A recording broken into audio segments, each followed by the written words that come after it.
Shit, piss, fuck, cunt, cocksucker, motherfucker, and tits.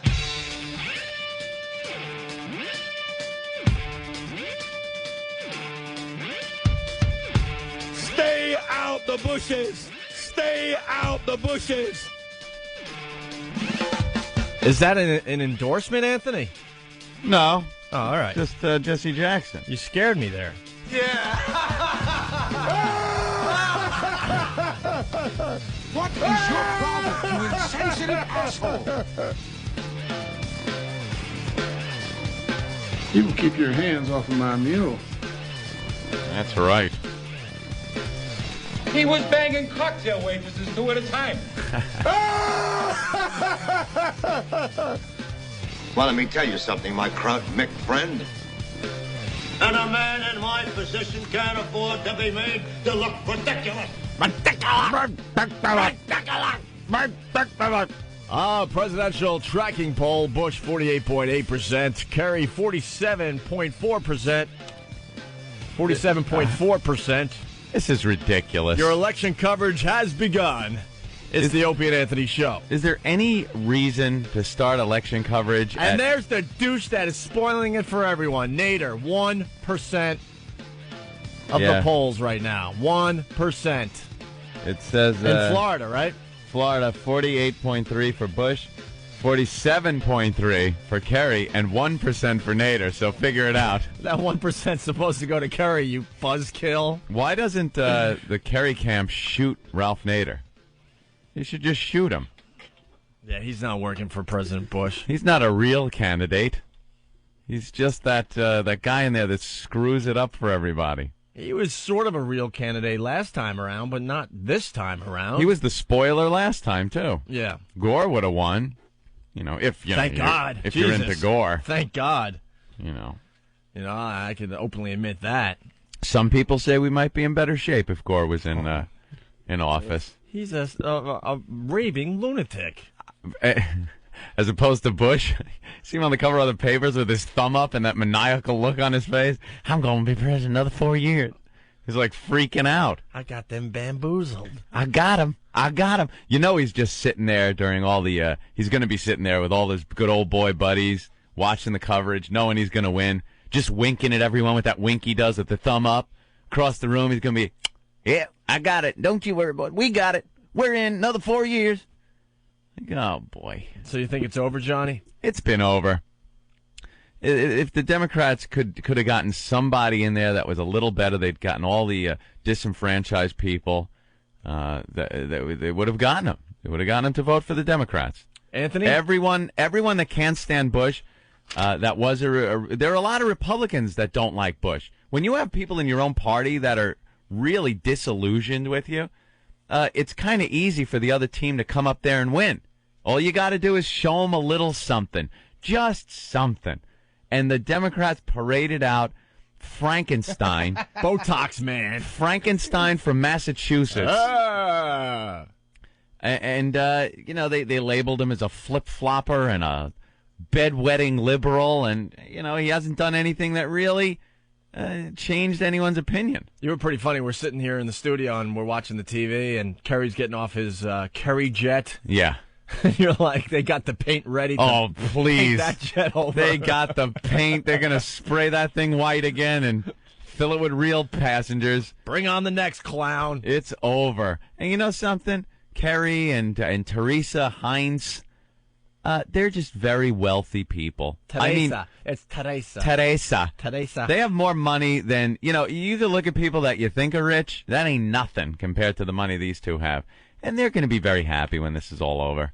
I don't even think he really wants to be president. I think she especially is going to be very relieved. Of course. She doesn't want to be bothered with the White rich. House. You know what she reminds me of? That friggin' bitch from Green Acres. It's like Green Acres. It's Oliver, darling. Okay. She's rich. She looks just like her. Jesus. No, her whole attitude, she's rich. Yeah. But she's put in this life that she has to do things she really doesn't want to do because of her man. Now I'm completely with you. That's pretty much what it was like. Oliver. Right.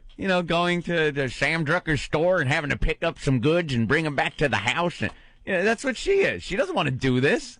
but she's doing it because of her man. Stand by your man, your Frankenstein. When you first said Green Acres, I thought you meant the pig. Oh, yeah, well, that too.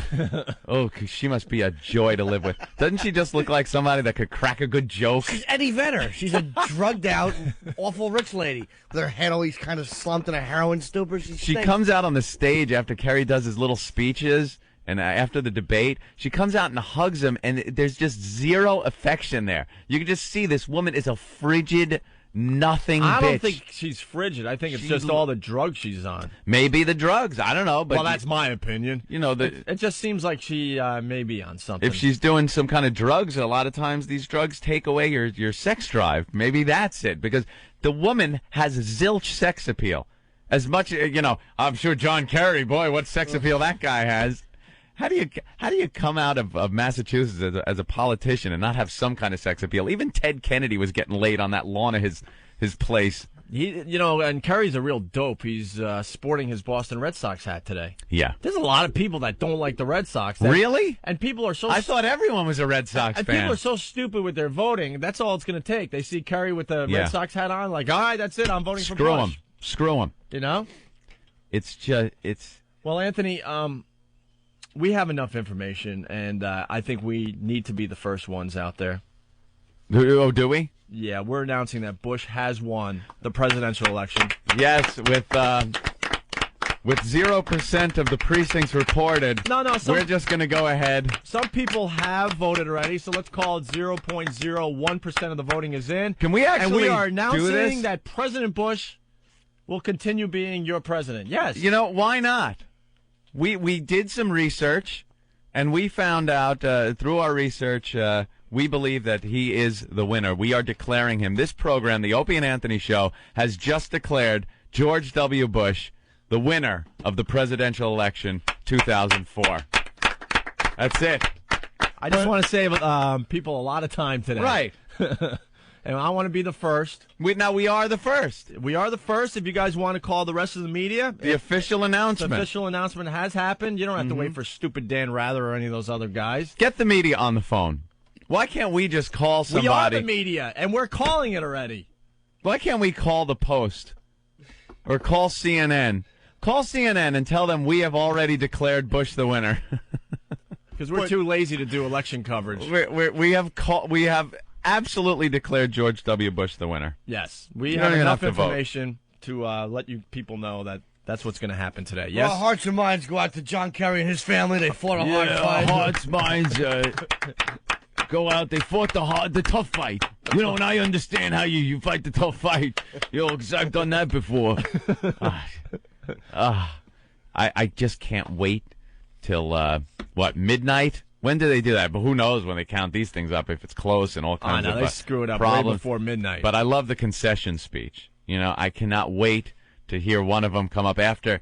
What do you mean one? We already declared the winner. Yes, it's going to be John Kerry. We know that. When he's got to get up there after a year of slamming Bush, just slamming him, he's got to get up there and tell his people, I am conceding to George Bush, and then all of his people, no, people, no. Kerry, Yes, thank you. No, people, please, we must now stand behind our great leader. Wait, but you were just tooling on the asshole an hour ago. No. Tell us how much you hate him. He is a great leader, and we must stand behind him. No, people. It's this whole thing of him chastising his audience for booing that the guy won, the same guy you were just beating up for a year straight, calling him a liar, and they boo him, and no, 20 times, 20 thank yous. Right. And then that he's great, and we must now stand behind him. Yeah. And his foolhardy policy that I was bashing for a year. Which means the last year and a half was all BS. I was lying to you. This is a great man. I actually like him. That's what he should be saying. And Bush gets on for his, to accept, and he does the same thing. Right. John Kerry was a great, great candidate. And, he fought a good fight. It was a very clean and wonderful... No, wait a minute. Yeah, he patronizes them, and everyone's clapping. What about the Swift Boat guys? They called him a crock of shit. What happened? What happened to that, George Bush? What happened to that? That John Kerry was a liar. I love it. I love the hypocrisy, the crap that the American people gobble up like so much pudding. Ooh, let me gobble more up. Just feed it to me. I'll gobble. Anthony, I got to break in because we are doing a little election coverage today. Well, we'll cover it, but we've already announced. We're amongst the people today. We sent our interns out on the streets of New York City. I want to call the studio Freedom Studio. Freedom Studio? We're broadcasting today from Freedom Studios. Okay. That just so happens everybody, it's either Freedom, Democracy, or what's the other one? Well, Rockefeller Plaza, they're doing a big thing there today. Oh, no, it's Democracy Plaza now. It's now called Democracy Plaza. Anytime you want to rename something, it's got to be Freedom, Democracy, or Liberty. Liberty. When did they I heard Brokaw say that. Did they actually rename that for real? Yes, it's renamed Democracy Plaza. Why? Because in this country, we have to get the patriotism up and make everyone feel good about our country. So whenever we rename anything, it has to be Freedom, Liberty, or Democracy. Because it makes us feel better. Doesn't that seem... It reminds me of Russia. Remember how Russia was always the peoples and the states, and it's the same vibe that I'm getting. If they rename it Freedom, then we must have plenty of freedom. And if it's democracy, then we must be living in a democracy. Liberty, we must be just overflowing with liberty. And these names are sticking with these things, and they assume that every American feel so good about themselves and feel so good at living in America because there's so much freedom around because the places are named Freedom. Give us some patriotic music today there, Eric. I understand they're doing that in Harlem, too. There's a new place now called 3/5 of a Vote Plaza. All right, so we're amongst the people today, Anthony. Yes, we are. Our intern, I think it's Danny, he was the one that brought in the Oompa Loompa T-shirts. Oh, yes. I believe the eBay auction is over as far as the Oompa Loompa autograph T-shirt. I'm hearing about controversy, though. Why? I'm reading eBay high bidder balks on paying. Of course he did. Is what I'm reading. Balks on paying for the Oompa Loompa T-shirt? For the Oompa Loompa it went for like T-shirt. $500, $500 and the scumbag isn't paying up? No, correct. He sent me an email saying that he was just trying to increase the price. The real guy who won the bid backed out at the last moment, so he got stuck with the tab. What here. a dick bag! What he's trying to, you know something? Screw him. It ought to stick. Well, if he won't do it, there's somebody else emailed me saying he'll gladly pay the full amount. So unbelievable. I might go to him. He should be kicked off of eBay. I agree. America. Let's turn this up. I feel very patriotic this morning. Don't you know what God done shed his grace on me? Is this Jamie Foxx singing this? I hate how they're touting him for an Oscar for that movie. He doesn't even do his own singing. At least Sissy Spacek and Coal Miner's Daughter did her own singing. Val Kilmer did too. Val Kilmer did his own singing. Who else did his own singing? Gary Busey? Did Angela Bassett for Tina Turner?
Hey, where did Danny Happy go? Election Day. Where did Danny go? No, I know. He was on the line, and we lost him. The guy ran away. Oh, the guy ran away? Okay. We're doing our own polling today, Anthony. We got our intern Danny on the streets today, and he's going to be talking to people, seeing who they're voting for this morning. But we're already announcing that Bush is going to continue being president of the United States. Yes, we have checked enough in. information, and we feel pretty good about our decision to announce that he is going to continue. Yes. Bush, the winner of election 2004. We are the first to announce it. Let's say hi to Jim in Boston. Hey, Jim. How you guys doing? Pretty good, man. I just want to see if I'm, hearing you guys right. And you said for a year and a half that you hated Bush, you hate everything he's doing, you just don't like him. But now you're still going to vote for him because Kerry's not attractive? Hey, man, he saw the Osama bin Laden tape. He got scared into voting for Bush today. Do you think it has to do with the fact that he's not attractive? I don't know. You talk about how he's Frankenstein and he's like a zombie. The Frankenstein thing is more than just the look, my friend. The guy has nothing. What do you mean nothing? Vacant. The guy has nothing. I can't vote for the guy. That's how bad the Democrats screwed this up. I so was looking to vote for someone else. I don't like Bush. I don't want to vote for Bush. I don't want to go in there and pull that handle and vote for George Bush. I don't want to do it. But look Anthony's what they've known done. as being a Republican, too. So. Right. You don't even have to vote for Kerry. You can vote for nobody. You can just fill in goddamn Opie as your write-in voting. Yeah, and that's going to do. You know something? The truth of the matter is, New York goes to Kerry anyway. Our vote doesn't count. People don't even understand how the voting process works and the electoral college. They don't even understand the fact that it doesn't matter who you're voting for in New York State. It doesn't matter. It goes to Kerry. It's going to Kerry. It doesn't matter. Very nice. So my vote doesn't count. If I vote for Bush, who cares? Well, Pennsylvania is a swing state, right? Yeah, but that doesn't matter for me. Ron, what's going on? Hey, what's up? Who are you voting for today? I'm going to vote for Bush, but since he's already won, why should I bother? Right. There you go. Yeah. We're declaring him the winner. We have declared Bush the winner, yes. I'm looking forward to all those celebrities who said they're going to move out now to Bush won. Like Miss Robin Quiver, she claims that she's going to move out of the country if Bush won because she's afraid for her life. She said something in between laughing? Yeah, she's afraid for her life. She says that she will probably die because of all the terrorist activity that will come over here when Bush wins.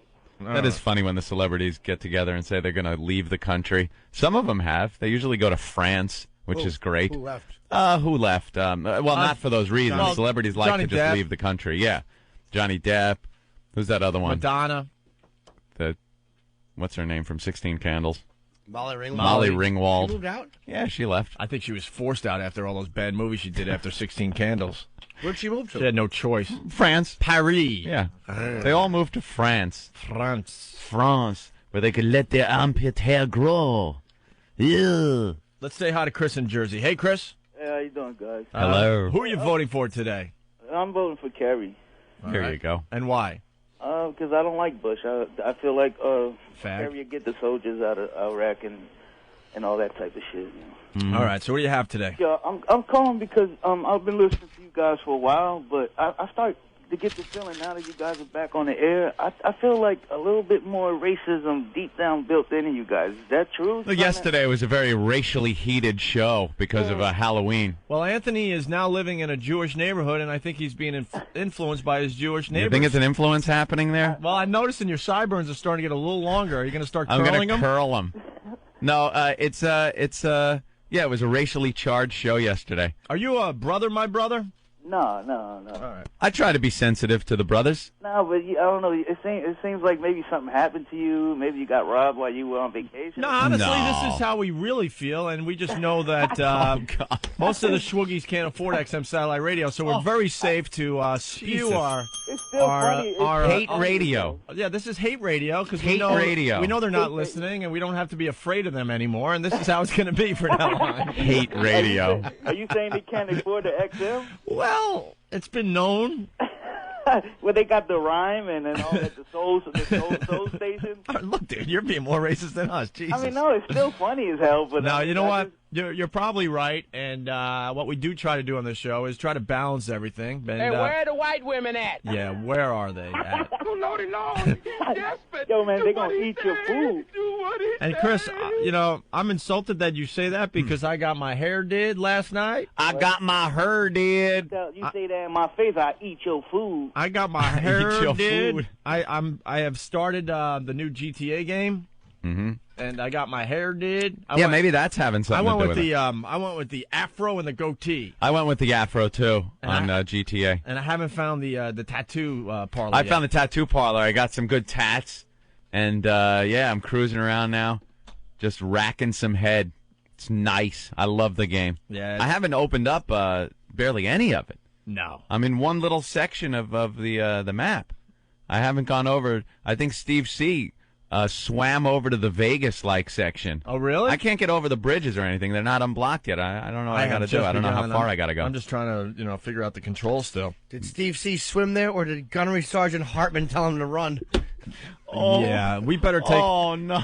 Today we got to take breaks because I think they sold some commercials, so... They did. Yeah, why don't we step aside? We have to talk about Steve C. It's pretty amazing what he did to himself today.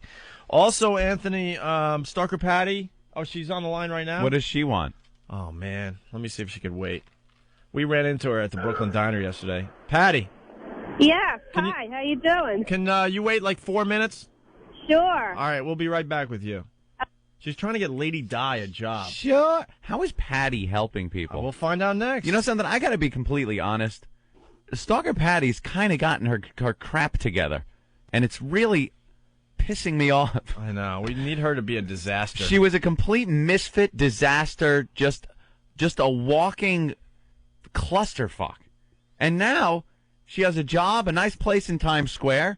She's got satellite radio, cable television, and she's helping others that are a little downtrodden. Yeah, we'll see what What happened? I think I know what happened. We were off the air 2 years.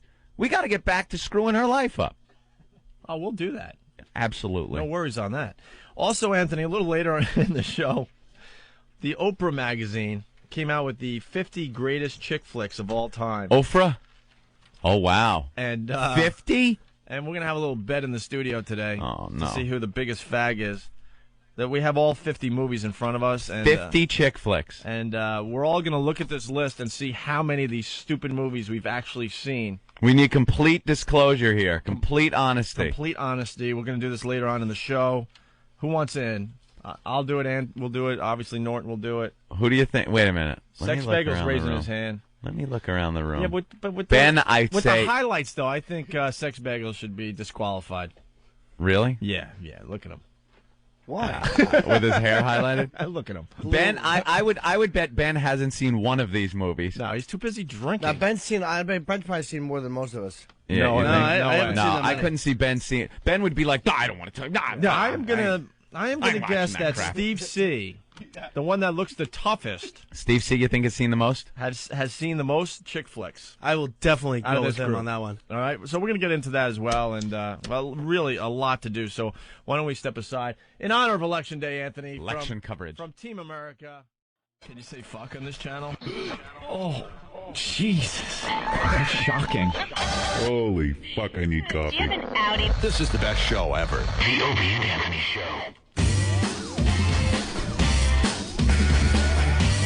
Yeah, you're checking out the O&A Show. It's the O&A virus spreading across America. Thank you for checking us out. Thank you. All right, we got to get right to the phone. Stalker Patty checking in. She's been on hold for like 15, 20 minutes. Patty.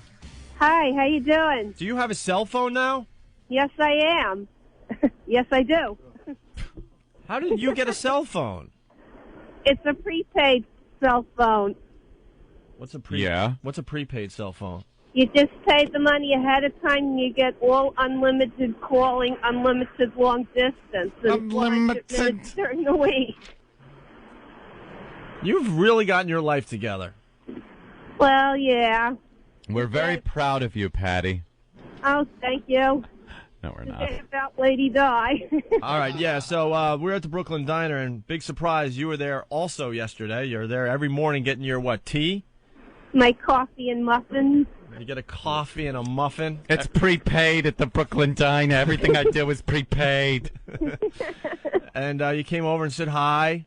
And Yes, then I did. you told us that you're trying to get Lady Di a job, huh?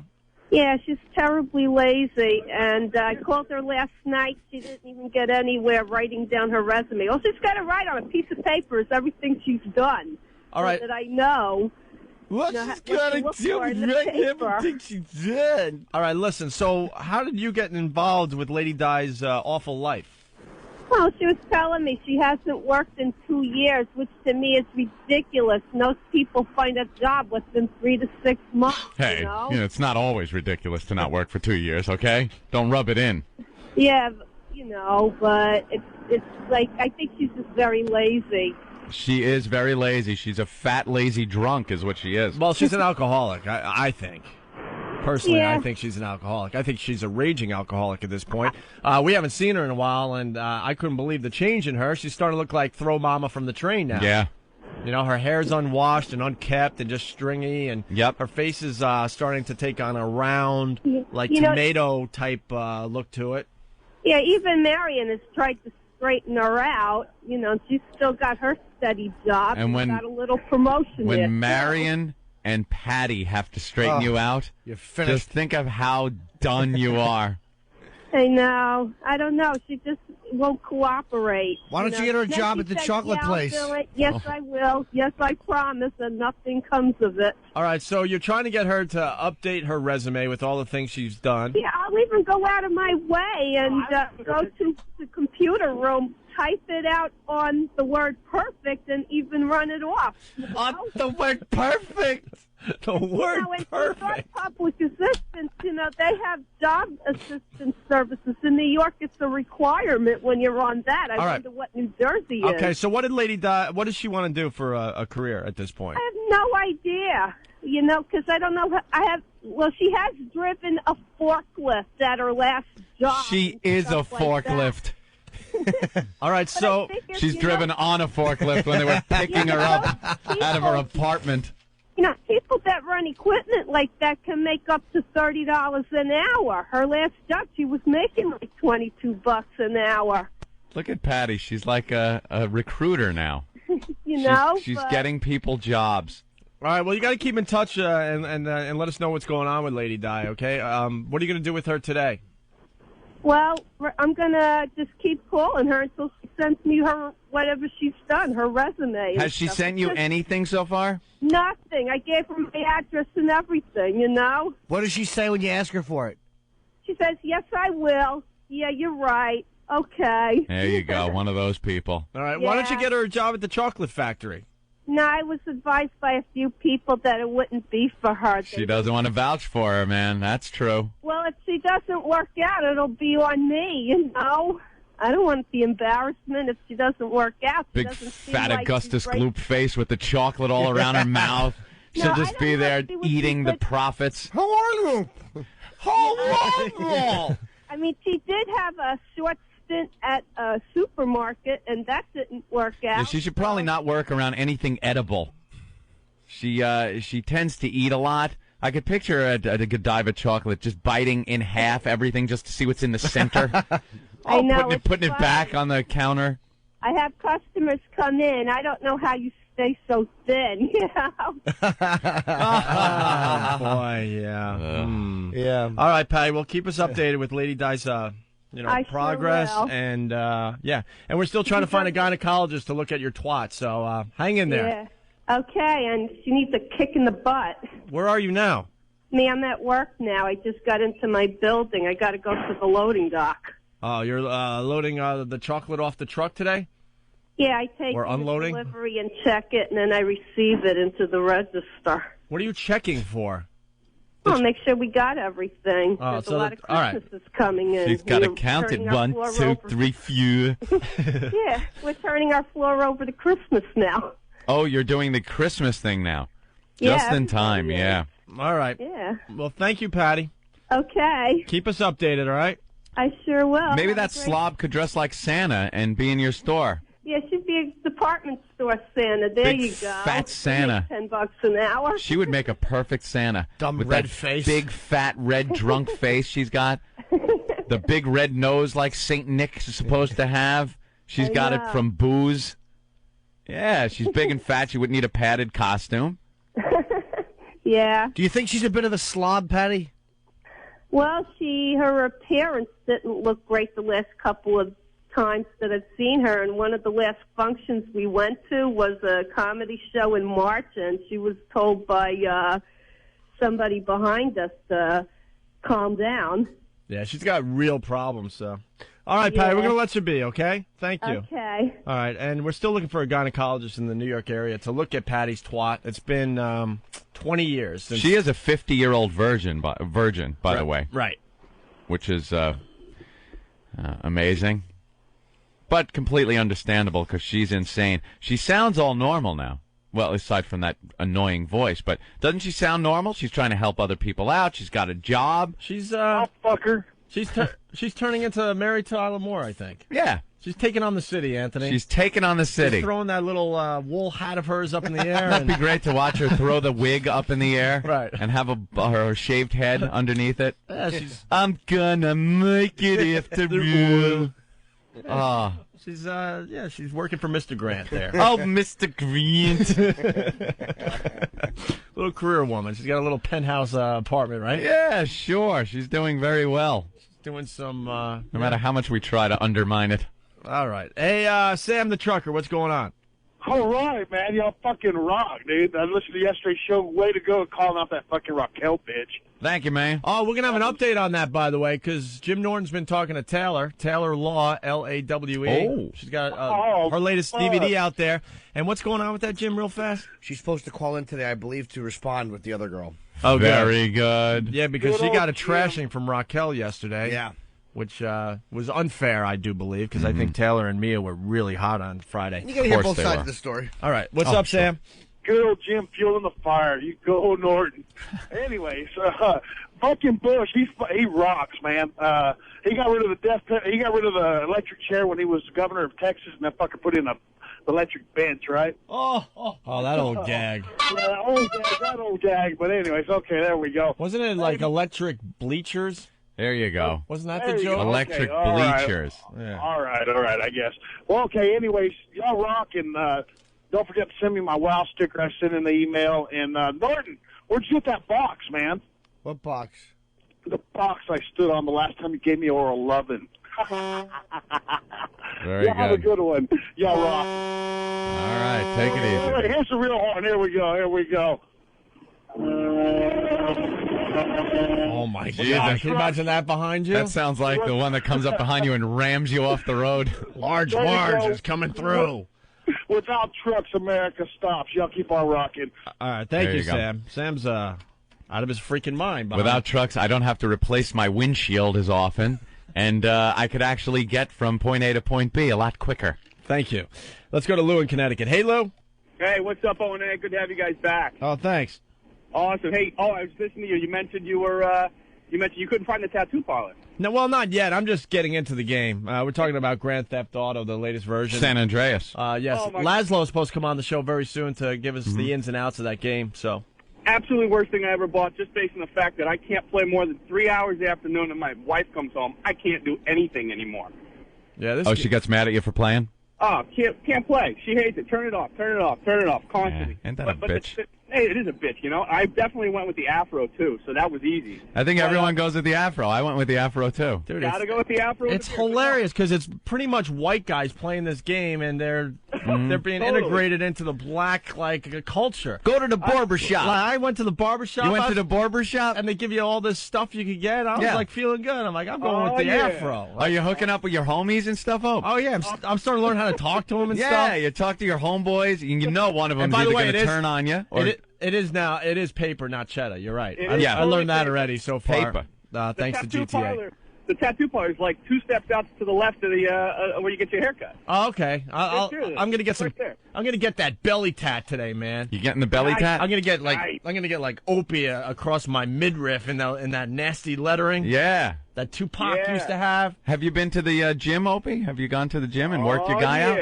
I ate a lot of pizza. I don't know what that. Oh, it's going to make you fat. But I kept ordering pizza thinking that something was wrong with the game, and I didn't know you ate the pizza at the counter. My guy was getting really fat. I thought he was going to take the pizza and sit down and eat it like a human being. You got to go to the gym. I went to the gym. I got the muscles all the way up now. Oh, yeah? All the way up on my levels. Nice. Very good. We are grown men, by the way, just in case you're wondering at home. What's that?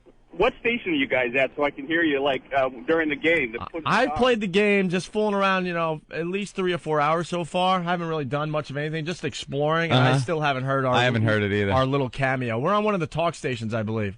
Yeah, I'm trying to look for it. It's nothing huge. I mean, it was cool for us, but it's a quick call-in to one of the talk shows on the radio. So. Gotcha. All right, we got to cut you off, dude, because we got Nathaniel. He's one of our interns. He's out on the streets today, and he's polling people, seeing who they're voting for today, Anthony. It's our election coverage. It's our election coverage, even though we have declared Bush the winner already. Based on our scientific analysis of all the data that is coming in, we have declared George Bush the winner. And if you're listening to this in replay, we announced this at 6:10 a.m. Of course. East Coast time this morning. What do you got, bro? I got Tony with me right here. All right, let's talk to Tony, see who he's voting for, Anthony. Tony. All right, Tony, who do you like better, George Bush or John Kerry? I like George Bush. Why do you like him? Why do I like him? I think he's done a good job, and I think he's going to do a good job this election. Well, that's surprising. And what does Tony do for a living? What do you do for a living? Right now I'm homeless, but I'm a 23-year plumber. 23-year plumber? He's a plumber, and he's homeless? Yeah. And he thinks Bush is doing a good job? Yeah, what do you like in particular about Bush's job? What I like about his job, I think he's taking care of business since he's been in there. He's helped some of us out. Some things I didn't disagree. How long have you been homeless? What do you do differently? Well, he doesn't want to hand the phone over to the guy. No, He's a I homeless know. guy. Oh, I don't know. I really don't know about it. Hey, Nathaniel. He's doing a good job to me. Hello? All right. Yeah. Hello? How long has he been homeless? How long have you been homeless, sir? About 8 years now. Oh, 8 years. Okay. All right, so Clinton made him homeless. Clinton made him homeless. Oh. Ask him what went wrong. How did he go from being a plumber to being homeless? What happened 8 years ago? How'd you go from being a plumber to being here? My wife died, and I just I got to drinking and all, and I went downhill, and here in the city, I'm from Georgia, and here in the city, I came, and everything's union, and I just, I can't get on my feet because I'm not union. Yeah. Jesus. All right. Oh, that's horrible. All right, well, so Anything far. else, guys? Yeah, well, I think that's it. We got a vote for Bush so far, right? Vote for Bush. All right, thank you. All right, thanks. All right, our interns will be checking in from time to time. That one was one homeless guy for Bush. That one was downright depressing. Actually, downright depressing. This was supposed to be kind of lighthearted, and that was kind of sad. What? It's never a story like, well, I won the lotto and I made so much money, I decided I'm just going to throw my house away and hang out in the park all day. I don't know. It's always a horrible story. The homeless. I don't know. We've been very successful finding the fun-loving homeless. The fun-loving homeless. Sure. But they never have an angle that it was never a good story that put them in the situation that got them homeless. Tippy Tom. A lot of fun. I'm sure there wasn't a good situation, though, that made him homeless. What about Ziggy? Rest in peace, Ziggy. A barrel of laughs. For those listeners that were familiar with our program on WNEW, Ziggy, the homeless guy, sang Silent Night. Remember that rendition of Silent Night? He's dead. Ziggy's dead. He's dead? Died in the street, Opie. Oh, my. I wonder if he was wearing his nice jacket that we got him at the mall. You never know. For a little holiday promotion. Let's say hi to Chuck in Illinois.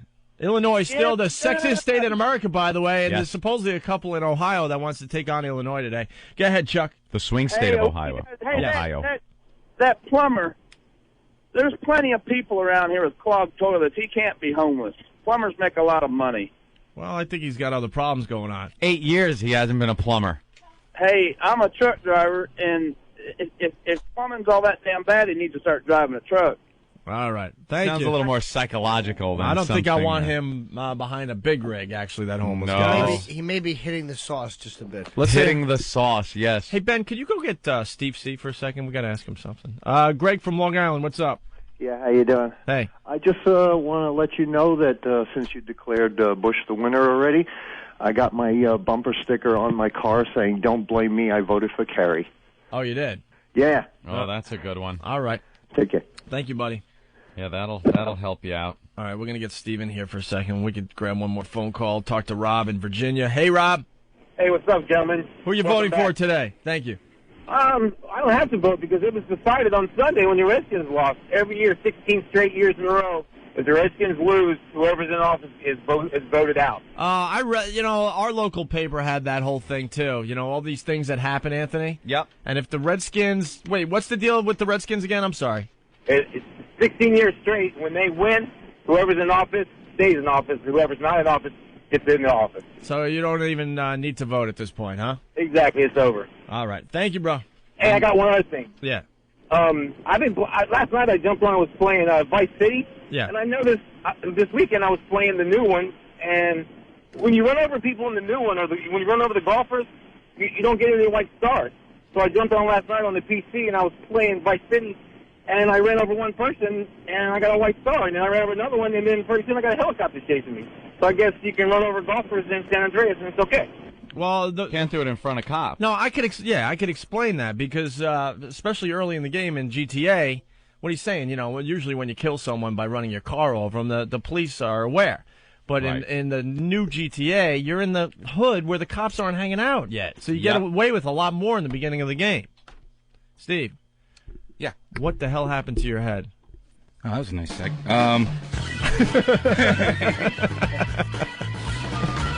We've all been kind of whispering around your back. We're wondering if you're feeling okay. The hair, that was me trying to even out my sideburns last night and then going dreadfully wrong, so I just said, screw it. I got rid of everything. It'll grow back in a couple weeks. Just because you couldn't get your sideburns correct? Dude, you have a foot of sideburn to work with every morning. I know. And Steve's one of these guys that likes to, bring his sideburns way, way down, almost to his chin. No, I was trying to trim them because they were getting really bushy, and I got the beard trimmer out, and by the time I got done, it was past my ears, and it looked like I had Christopher Reeve hair before the accident, and it looked like a wig because he was... But that would have grown in 2 days. Instead, you decided to take it all off. Yeah, I decided to take it all off. You're such a liar. You decided that you wanted a new look. Yep. No one just decides, oh, oops, I effed up my sideburn. I'm going to just shave my head. Trust me, it was. Come on, it was going up and up and up, and then I said, screw it, let's just go and shave the whole thing. You're absolutely right. I wanted a new look, but it was after the whole sideburn mishap. Are martinis allowed in the barracks? Because we know you haven't been getting a lot of sleep lately. You're working your balls off for the radio show, and next thing you know, you're coming in looking like this. We're getting a little worried about you.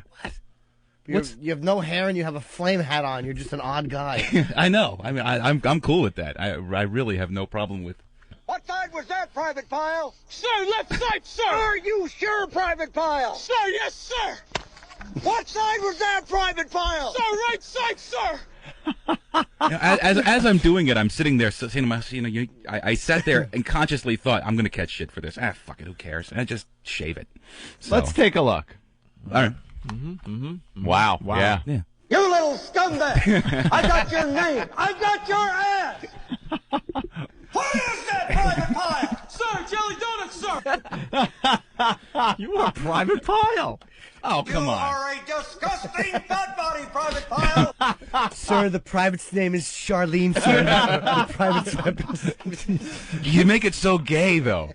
You always had that gay twinge. I don't mind the whole enunciating properly thing. I'm quite proud of the whole thing. Very enunciative. But you always put this gay, twang on it. And just a little bit. Just a little. I don't. Dude, you're not gonna kill yourself, are you? In the bathroom later? Wouldn't that be great? He's in the bathroom. In my underpants. Gun. Yeah. There Sexy. you go. No. You didn't really take it down right to the scalp, though, did you? No, this is... That's the way military does it, man. You know what it is? I don't It's think as close as you can get. Yeah, I don't think you can get without any... taking a Bic razor to No, it. I just didn't. I've done that before. I did that once when I was in college, and you get all the stubble and bumps, and I just didn't want Yes, that. Earl shaves his head. Yeah. Our own Black Earl. And remember, Black Earl had a problem. He was shaving his mustache one day, and got it shaved uneven on one side and kept going in, but didn't make the commitment to shave it all off. Remember the day Earl came in with a Hitler mustache? Yeah, I do remember that. A black Hitler. And we were goofing on him. He's Black Hitler in our studio. And he said he kept shaving, and it kept looking uneven, so he just kept going. Yeah. Black Hitler. But that's what happens. You have That's to either, what happened to you. You have to commit to either evening it out and slowly fading it up, or just, if it's not looking right, you have to get rid of all of it and just say, screw it, it'll grow back in 2 weeks. I'm not with you, man. Yeah, I really think you wanted to do it, and you started. You're like, why not? And just took it off. I understand you want to be a little like me. It's not a big deal. I look good. And knowing you, There you you probably already photoshopped your face to see how it would look. Oh, did you do a little not preview? at all. Not at you've all. probably been thinking about this for a while and then said, I'm going to Photoshop myself with a bald head. Happy birthday, dear Foundry Music. Oh my God! No, like I have that whole Lebanese and Italian thing going on, so my hair will grow back in probably 2 weeks. How tall are you? About 6 foot. I didn't know they stack shit that high. I'm gonna walk right into that one. I want that head to be so clean, you Panero would go in there and take a dump. Be proud to take a dump. Because I recorded it in stereo, sir. Call back to yesterday. Nice. Wow. Oh, very good. What speaker is that coming out of? Left side, sir. What speaker is that coming out of? Right side, sir. That's out of phase, Private Pile. Pick up your fucking dat machine. All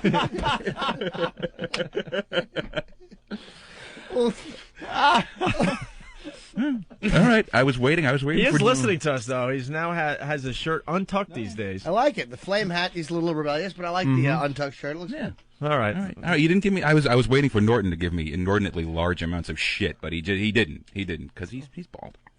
I don't mind. I think it's a good look. I don't mind. But you definitely you should shave the face too. No.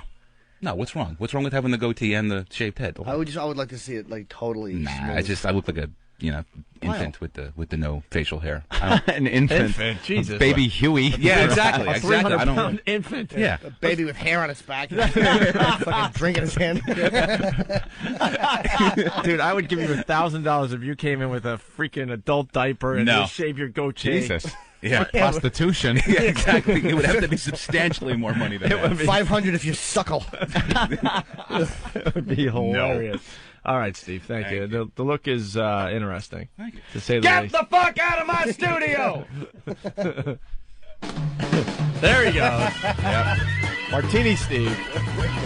If God wanted an olive in your drink, he'd have miracled it in there. We have to step aside again. All right. Wow. We got commercials we're actually playing. We're actually running commercials. I believe so, yeah. How about that? So as we go to break, it's George Bush, Sunday Bloody Sunday. It's Election Day. Why not? Mm-hmm. It's pretty much his speeches. Some guy put the words to Sunday Bloody Sunday together just listening to Bush's speeches. Check it out. There's been a lot of talk about his next song. His song is not a rebel song. His song, Sunday Bloody Sunday.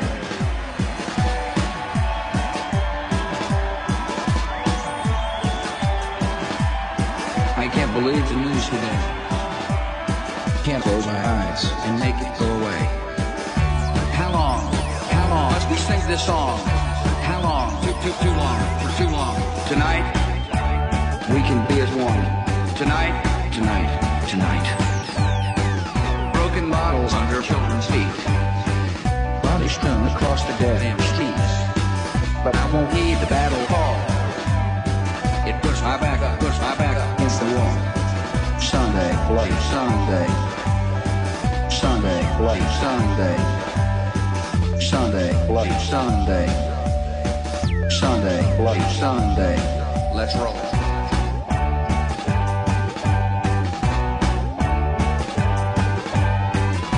And the battle's just begun. This many lost, and tell me who has won. The trenches dug within our hearts. Mothers, children, brothers, sisters, torn apart. Sunday, bloody Sunday. Sunday, bloody Sunday. How long must we sing this song? How long? Too long. For too long. Tonight, we can be as one. Tonight. Sunday, bloody Sunday. Sunday, bloody Sunday. Let's roll. Anyone who wants more details on my agenda can find them online. The web address is not very imaginative, but it's easy to remember. Park.com. Wipe the tears from your eyes. Wipe your tears away. Wipe your tears away. Wipe your tears away. Wipe your bloodshot eyes. Sunday, bloody Sunday. Sunday, bloody Sunday. Sunday, bloody Sunday. Sunday, bloody Sunday. Let's roll.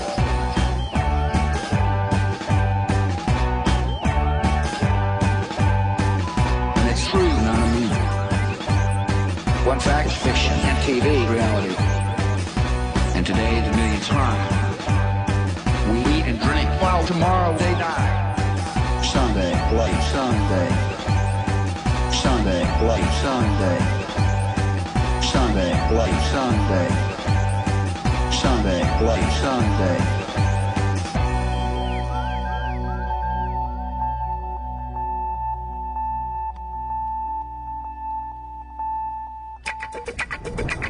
It's time to find America's sexy state. Still in the lead, it's Illinois.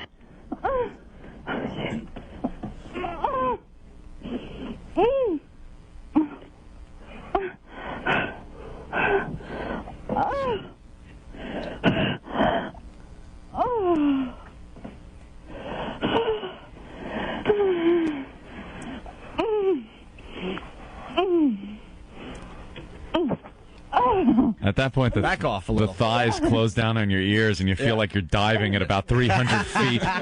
Hey, let's hear for Karen. Illinois once again Sexiest state in America. defending their title. Think you can beat them? Call Opie and Anthony at 866-WOW-1-WOW and give it your best shot. The only way you're getting a date is with a bottle of chloroform.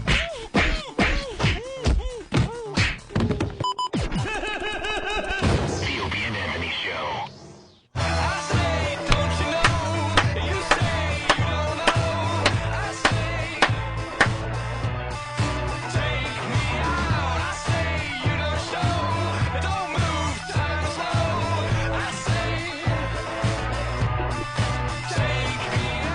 I didn't know we had Dead Air as a sponsor, everybody.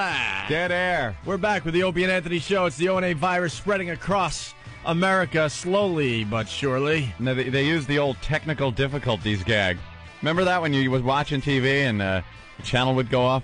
We're experiencing technical difficulties. Please stand by. I guess they used that one. A lot of people are reporting in, Opie. Reporting in that there was dead air?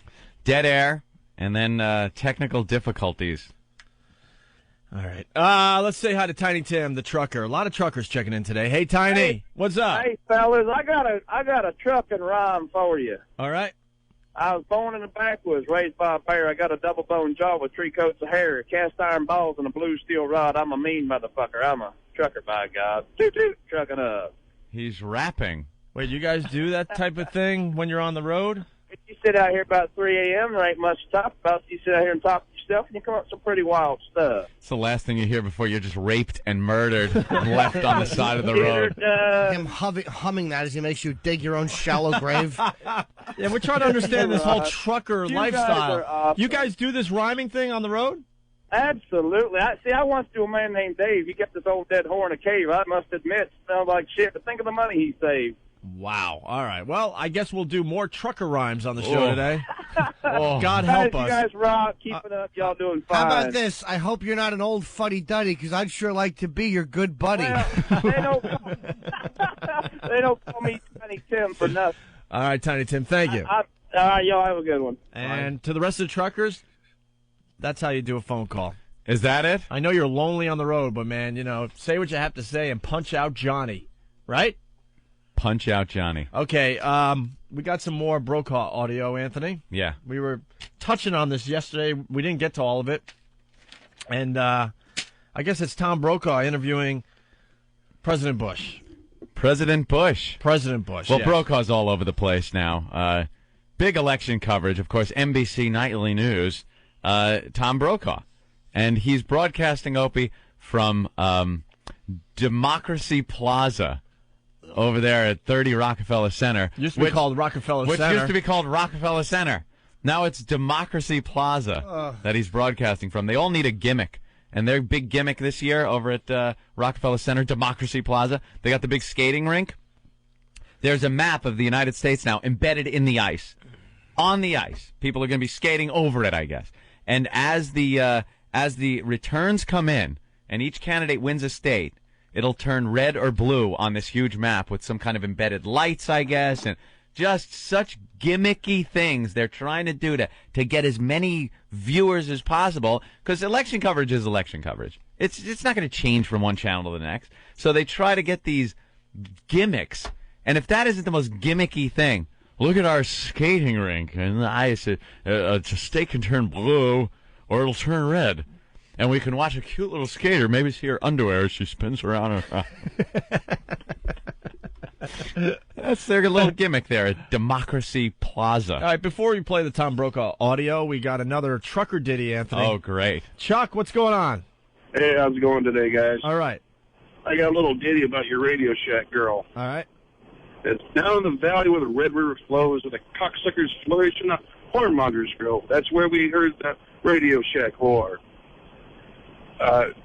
She'll roll you, she'll blow you, she'll nod your nuts, she'll wrap her legs around you and squeeze out your gut. So, Radio Shack whore, we do adore. Oh, fuck, I fucked it all up, man. Is he reading? You think? Are you driving a huge piece of machinery and reading? No. I'm sitting still. You stink.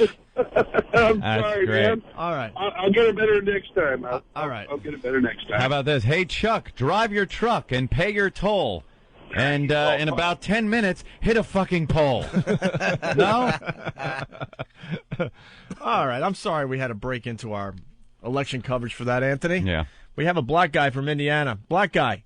Yeah. The black guy from Indiana? I guess I am the black guy from Indiana. I'm Kev Slider. And I apologize because I have no idea what your name is. I mean, it's printed out on the screen. I mean, I could attempt to say your name. It's Kev Slider. K-E-V, Kevin Slider. Oh, Kevin what? Just Kevin. That's good. That's good. So why do they spell your name K-E-B-S-L-I-E-R?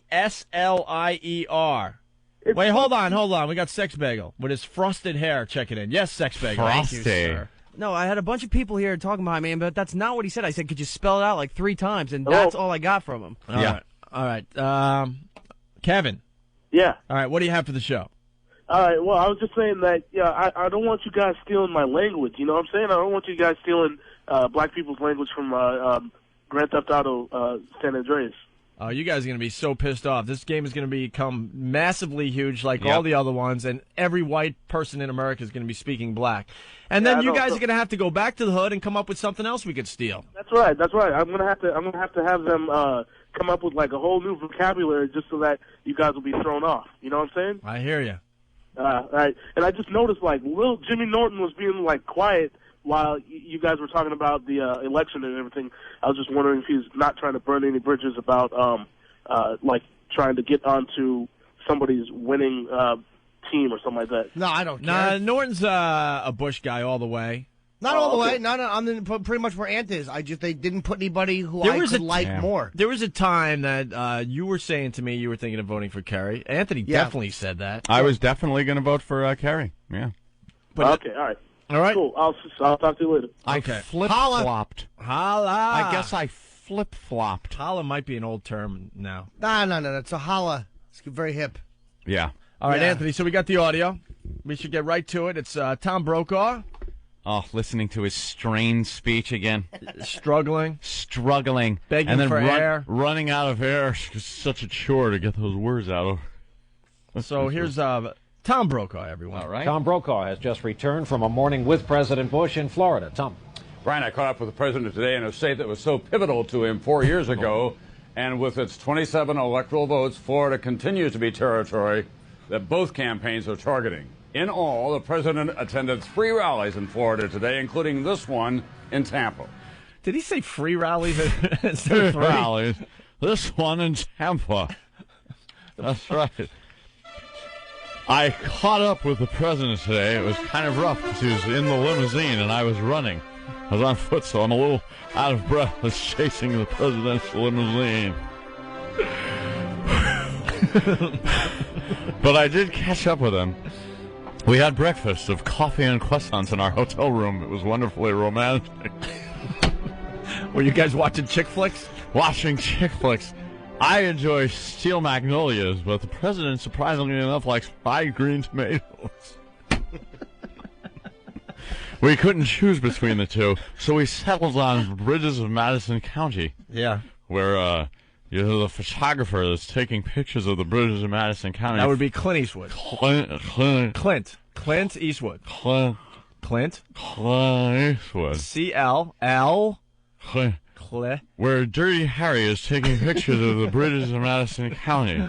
And it's a wonderful love story about him and a woman. A wonderful what story? A love story. What? It seems like you have problems with L's. Story about a man and a woman falling in love. In what? Love? Great adoration for each other. That's what they were doing. And as he was taking pictures of the bridges of Madison County, there's such a romantic scene of him bathing himself by a pump. You like that scene? That was very romantic. It was as Meryl Streep. Oh, Meryl Streep. You said Meryl pretty good. Is up at a window overlooking. Yeah, moaning softly to herself. Overlooking Dirty slightly Harry. Touching herself. As she's gently brushing her nipples through her little nightie. It's quite exciting, and we watched it. Me and the president. That was before I asked him questions about his tax cuts. No, it's cuts. Tax cuts, that's what I said. Tax cuts. Cuts. The president's it's only to the rich, though. He gave the rich so many a lot of people are saying that it's now the tax burden is more on the people in the middle and middle and sub-middle. I'm trying to class. figure out what you're saying. Middle class America? Middle class America and the lower, slightly below middle class, and gave the rich people all the.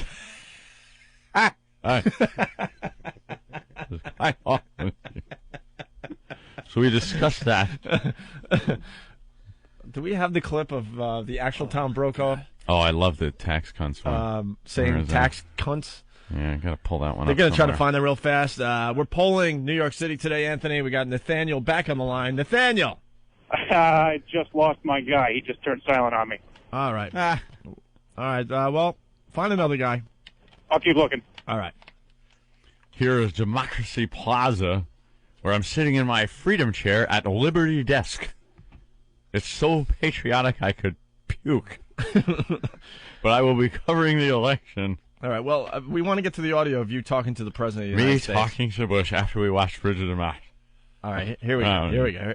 Found the president today to be upbeat and determined to stay the course as he defended his record in managing the economy, the fight against Osama bin Laden, and the war in Iraq. Our conversation began early this morning on board Air Force One. Listen, I have a favorite theory in American politics, that the unforeseen will occur, the UFO theory, I call it. Do you think there's any UFO between now and Tuesday morning? I do not. I think that the people understand the stakes of this election, that we're in a war, that the American president must lead in the war on terror. People are sorting through who's got the best strategy to conduct that war. And of course, I'm making the case I do.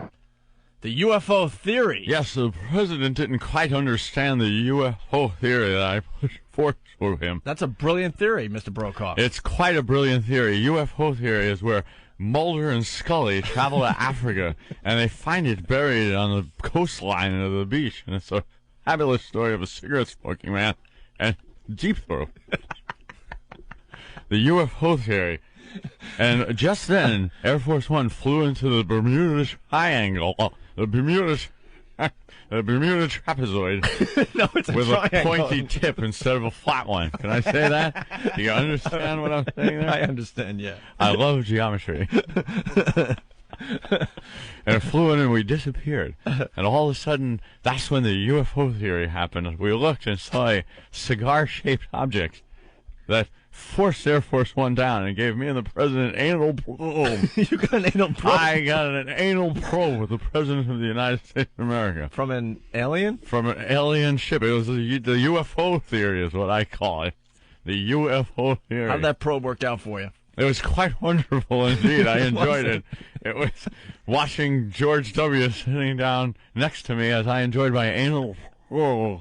I actually call it a liberty probe because it was very patriotic. Actually, when it was hanging out my ass, they put a little flag on it to remind us that we live in a free nation, even if we are getting things shoved in our ass. The president was very happy with that, happy with his anal probe, felt good about it, actually gave it a smile and a thumbs up for the front page of all the paper.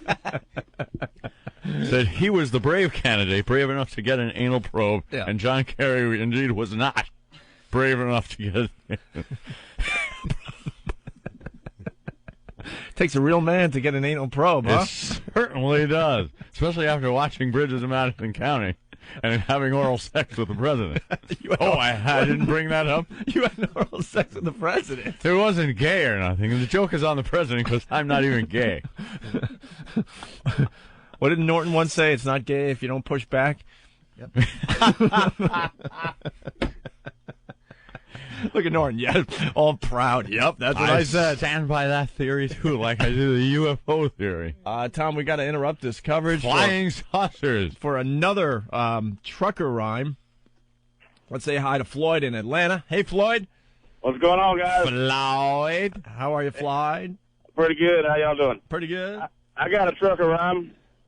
If you're driving a truck, you're just a poor dumb fuck. So move the hell over so I can pass or mash your freaking gas. All right, yeah. I think we're going to end the trucker rhyme bit for today. But I wanted to say something else, too, if I may. And what was the guy that called in earlier about the 16-year thing with the stat that tied in with the Redskins and the incumbent candidate leaving office? Yeah. That's only 3 elections, man. Clinton had to leave in 2000. So, I mean, how does that hold water? That's a bunch of bullshit. This sucks. Yeah, this sucks. This really does suck. This sucks. All right, Floyd. Keep up the good work, guys. Hey, Floyd, didn't you get the hint when I hung up on you? Did you do that? Yeah, I didn't want to go with the Redskins theory. That's why I hung up on you. Well, that was like a note. I thought I lost my signal, but, anyway. No, that was me. There's times we just hang up on people because we can't be polite here. Sometimes we just got to clear some of the phone lines. And you were sitting there all hoping that you could add to that Washington Redskins theory, and it was a who cares phone call, so I got rid of it. Well, I got But you felt it was so great, you had to call back with a rhyme to get back to your original point, you bastard. Hey, I know that you were told by whoever's doing the calls that happened. You didn't hang up on me, man. Come on now. No, I wouldn't hang up on you, right? All right, thank you. Sometimes we just hang up on you guys. Just take your beating and move on, all right? Yeah, those little poems, those little raps that they're doing. It seemed like a good idea at the time, Anthony. Yeesh. They're kind of growing on me, though. Are they? Yeah. I like that one. Mash and gas. Yeah. That didn't quite work out. That was horrendous. We might have one of our interns checking in from the streets of New York. Let's go right to the phone. Who's this? Yo. Who's this?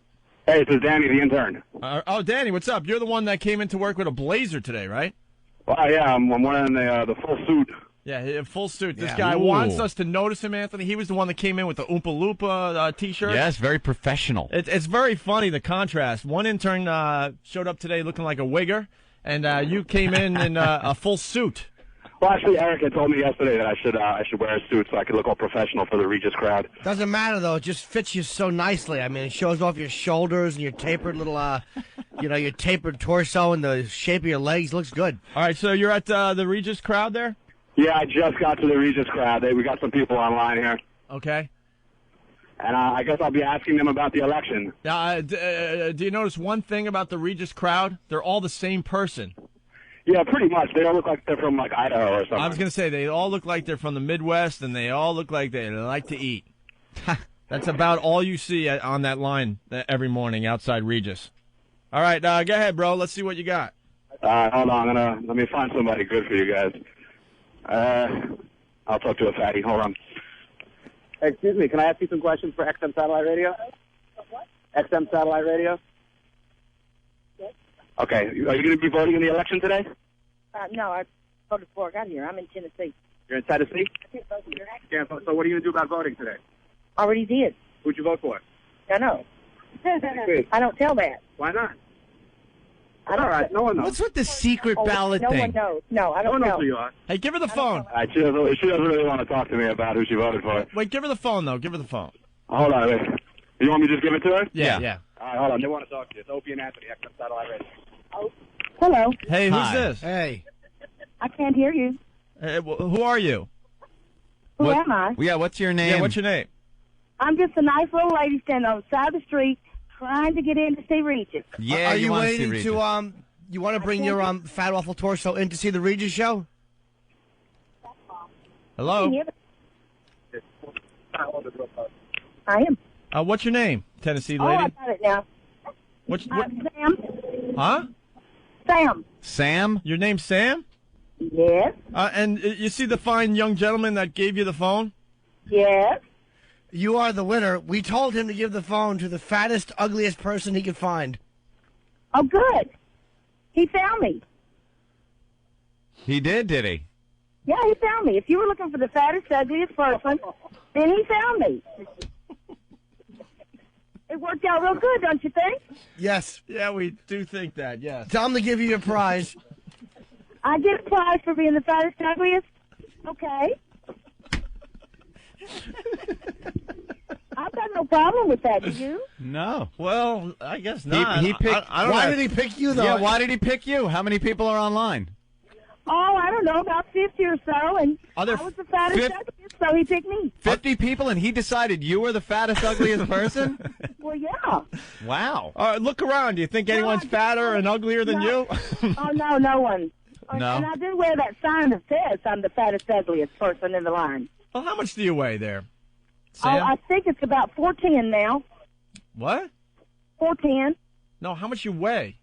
Saying 410. Oh, I thought that's how tall you were.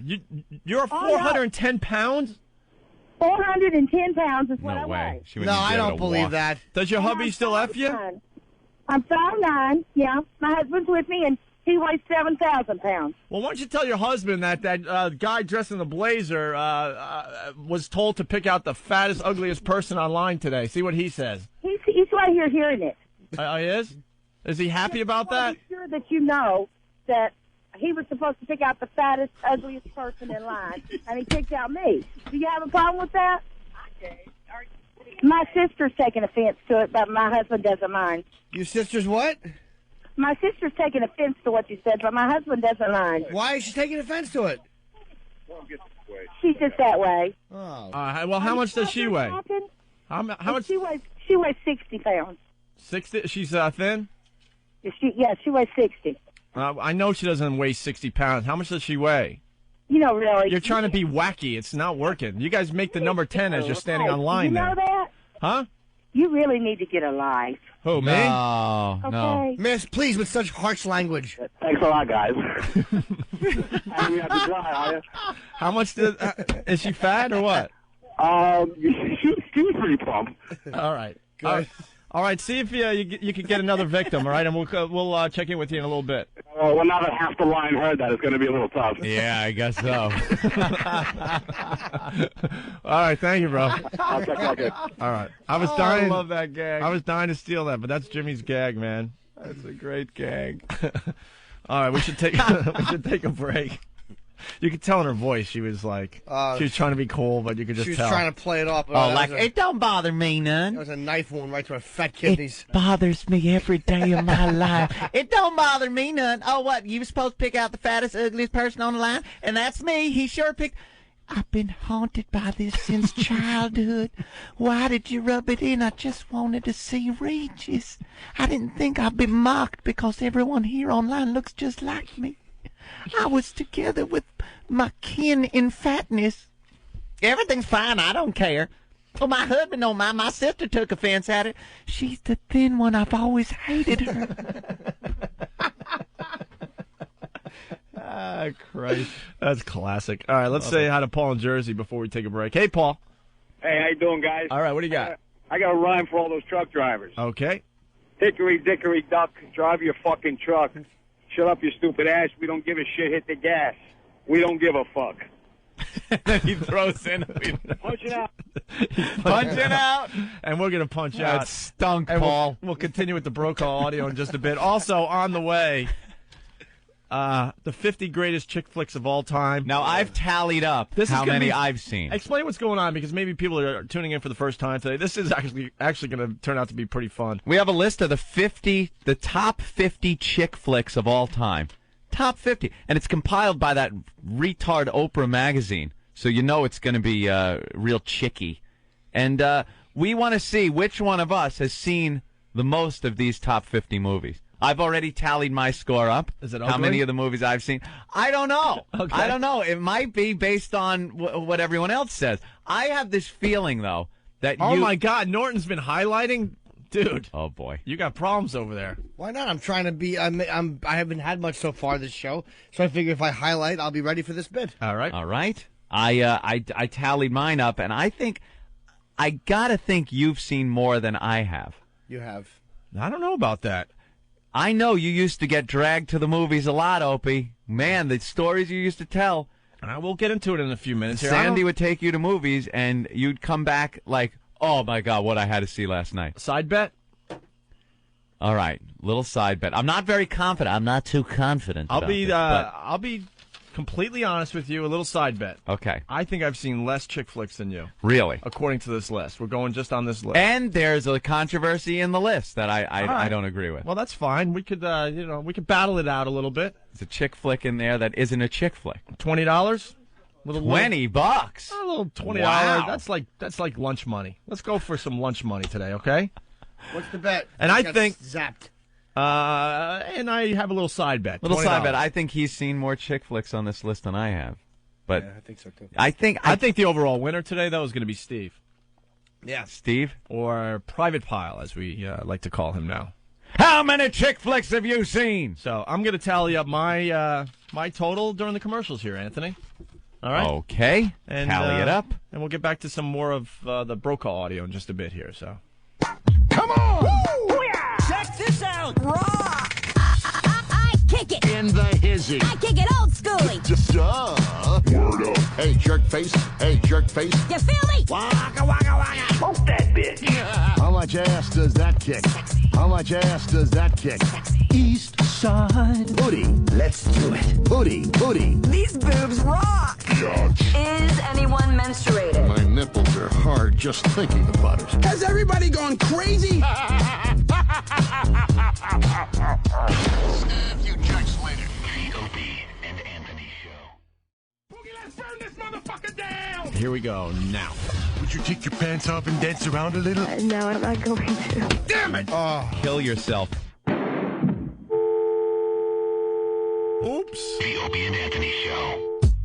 Now this looks like a job for me, so everybody just follow me, cause we need a little controversy, cause it feels so empty without me. I said this Looks like a job for me. So everybody, just follow me. Sing a little controversy because it feels so empty without me. Mr. Brokaw, I didn't know you were into Eminem. Yeah, I love Eminem. You love the Eminem, huh? They're going to feel so empty without me at NBC Nightly News. Yeah, you're about to retire there, sir. Tom Brokaw retiring from NBC Nightly News.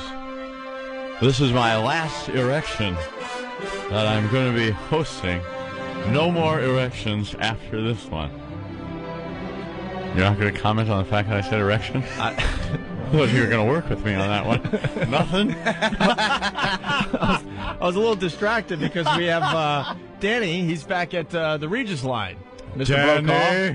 Let's say hi to Danny again. He's working the Regis line, seeing who people are voting for today. Danny, what's going on? I'm sorry. Hey, what's up, guys? How are you? There he is. What's up, Danny? Well, I was online at Regis in Cali. I ran into two beautiful ladies, And right now I'm in the middle of Starbucks because they asked me if they can get some coffee because you guys were in break. Are they beautiful, or are they beautiful? They're very, very attractive-looking women. Really? Really? They're not pigs? I'm sorry? Are they not pigs? No. Say if they're pigs. The guys, we're on live with Opie and Anthony right now. They want to know if you guys are pigs. Pigs. Because I'm trying to tell them how attractive you guys are, and they don't believe me. Not pigs. Not at all. What about? Where are they from, and who are they voting for? Definitely not a pig. There you have it. Who are they voting for, Danny? Now, who are you guys voting for today? Bush. Bush. Why Bush? Why Bush?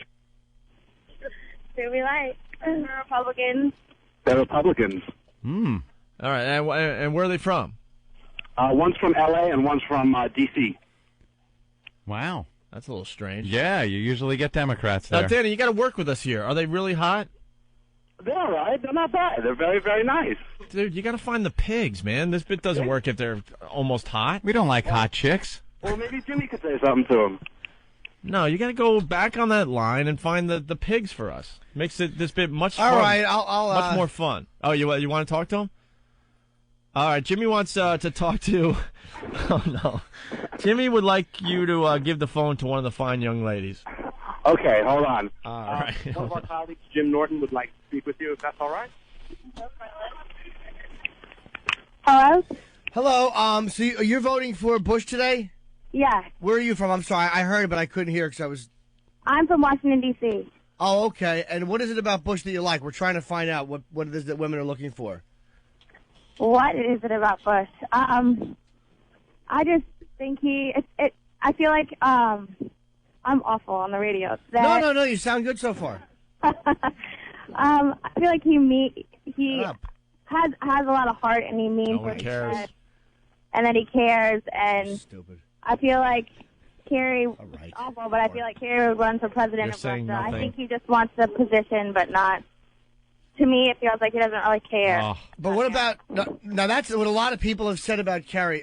Do you feel that Bush with terrorism is a little bit better, or do you feel that Kerry would be more effective in dealing with our European allies? I trust Bush. I honestly can't say that I. In your mouth. I'm very know exactly what I'm talking about. Oh my God! Right. Yes. You don't know at all. What is it about Bush's foreign policy that you like and don't like? I mean, you are voting after all. You should know these issues. Mm-hmm. That are in. Where do you stand on the stem cell research thing? Oh, good one. Actually, that is the one thing about Bush that I'm. Shut up. I worked with diabetes children this summer, and that is the one thing that I don't like about Bush. So you're for stem cell research? Yes, 100%. You're saying that you're for you work with diabetes children, and you think that research should be done on them? No, on the. I'm not sure what you're saying. That's not really right. Yeah, how does this stem cell research thing work? It's a very important issue in this election. I understand. I feel like with stem cell research, it's a way for them to find a cure for diseases like diabetes. And no, I'm very for stem cell research. But would it be easier to get a diabetes kid to lick your mule if you put sugar on it? Excuse me? Hello? Is this thing on? Hello? Wow, it sounds like your brain's going to explode. You all right? Okay. She just handed me the phone and said that you were being very obnoxious. Why? I wasn't being obnoxious. Not at all. We were getting to the heart of the issues today. It's our election coverage. Oh, my God. The phone lines are going berserk. They certainly are. She seemed like she was going to have a stroke. Stem cell research, go. Poor girl. I work with kids. Shut up. You know, Danny, that one kind of worked. So continue, okay? Thanks a lot, guys. All right, find another dummy. You got it. All right. Another dummy. Let's go back to the Tom Brokaw audio, Anthony. It's our election coverage here. on the O&A show. It's Brokaw with his exclusive interview with President Bush. Yeah. Later, the president sat down with me for an extended interview. Mr. President, Osama bin Laden is back on videotape, at least. You have been using his appearance as a demonstration that this war on terror is still underway. Other people see it, however, as here he is, the mastermind of the 9/11 attacks, still taunting America, still making threats against this country. How can the fact that he is alive and at large be seen as anything other than a failure of your administration? Well, first, he's not going to intimidate or decide this election. And secondly, we are And secondly, what was that word you were trying to say? Well, tell me, is Osama bin Laden going to tell you the fight? Think about it. I'm ding dong. What the hell did he even say there? I have no idea. Live and at large. Live are you kidding? You got that out of that? There's a lot of L's in that Live sentence. Large. Live and at large? At large. Dramatically destroying Al-Qaeda. They had a broad network. They had been training for years in Afghanistan.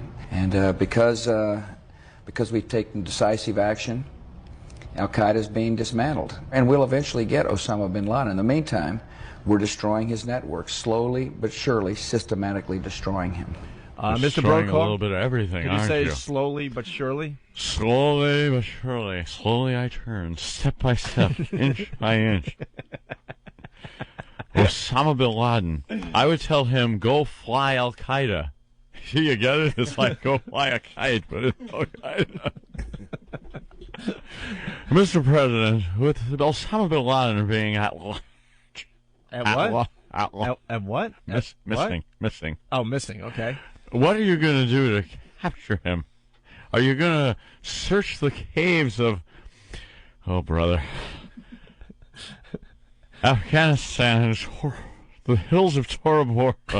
Tora Bora.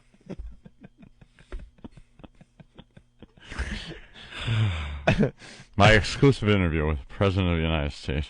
Yeah. George. All right, let's go back to the audio.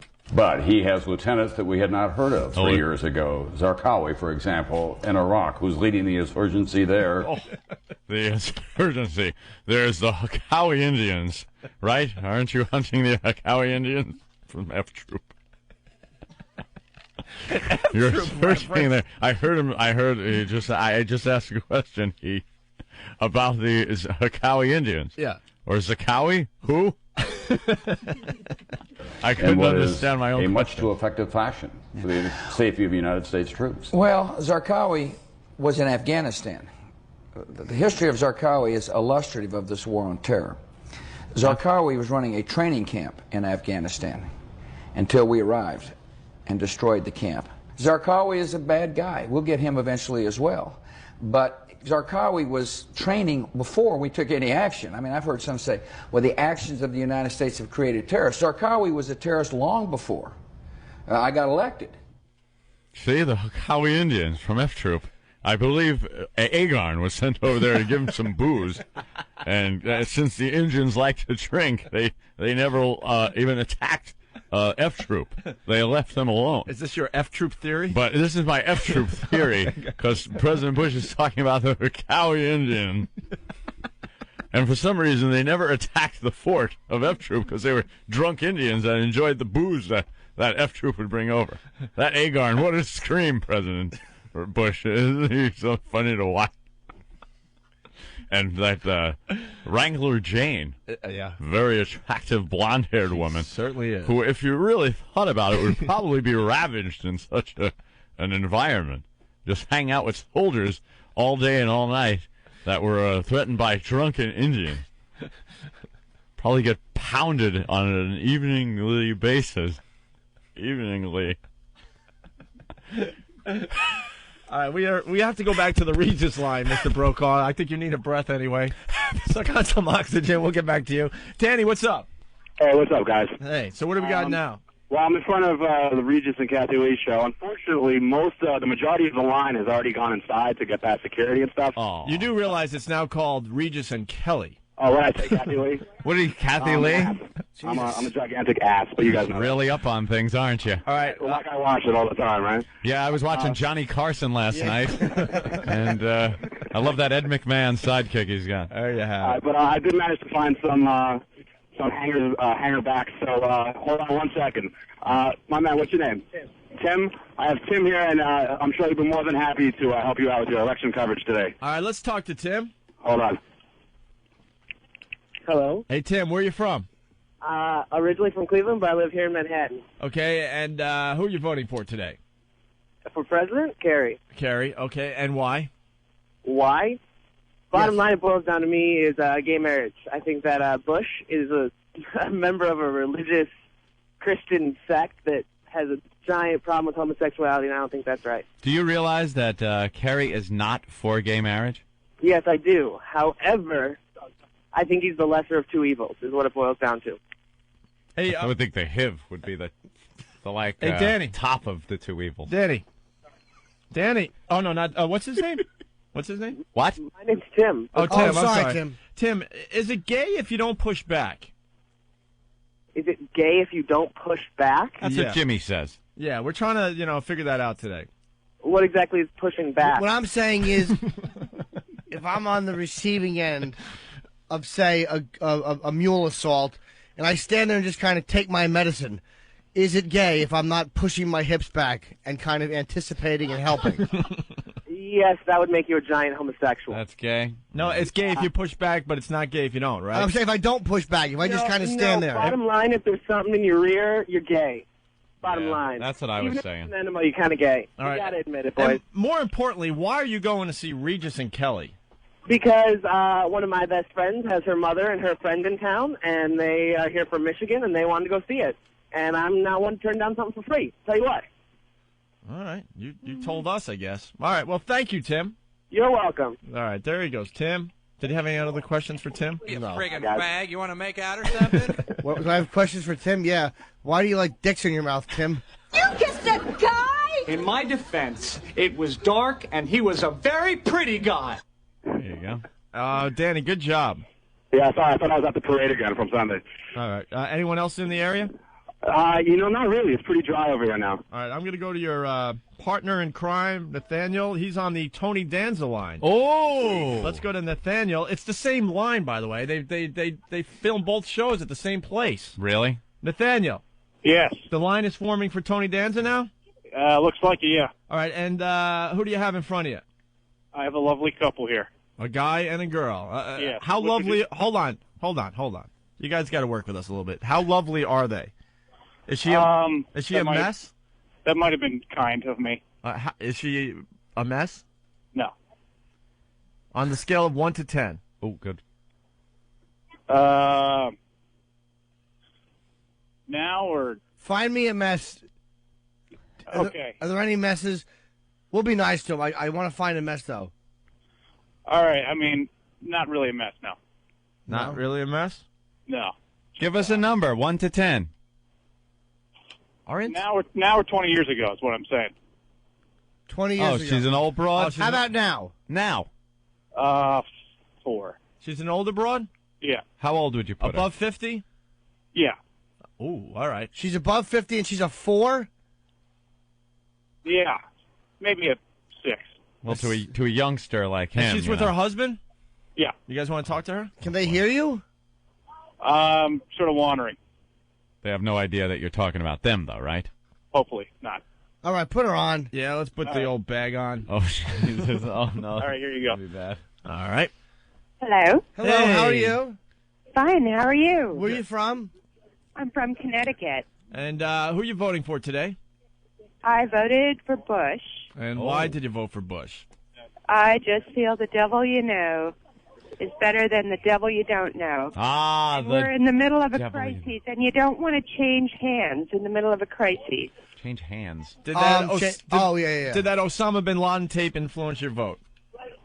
Absolutely not. It didn't make any difference. Is it an to me. absolute if you have to think about it? I think that if it did sway your vote, you're wrong. Because if you let that man control your mind, He has then- mind control now. Yeah. Yeah, very good. I read about that. You watch TV good. I read about you that. Good. You're a good TV watcher. I work 12 hours a day. I only read. Quiet. Yeah. And I make up my own mind. Shut up! Shut up! I had three daughters. Stop whining. Harry, and I'm encouraging them all to vote. Stop it! How old are they? I have an 18-year-old. Oh, wow. How hot is she? 21-year-old. Yeah. She's adorable. And they're all Nice. beautiful. 21 and 23. Wow. They're all gorgeous. Congratulations to you. Whoa. Any Get her used to the How, Danza clapping. excuse me, any unwanted pregnancies so far? Not that I know of. Not good to be- thing. Not to But be we love personal. babies and dogs. You know what? I'm a free spirit. I've always been. I'm a flower child. Not to be personal, but are you over the age of 65? No. We told Danny to get somebody, Nathaniel, to get somebody who was over the age of 65.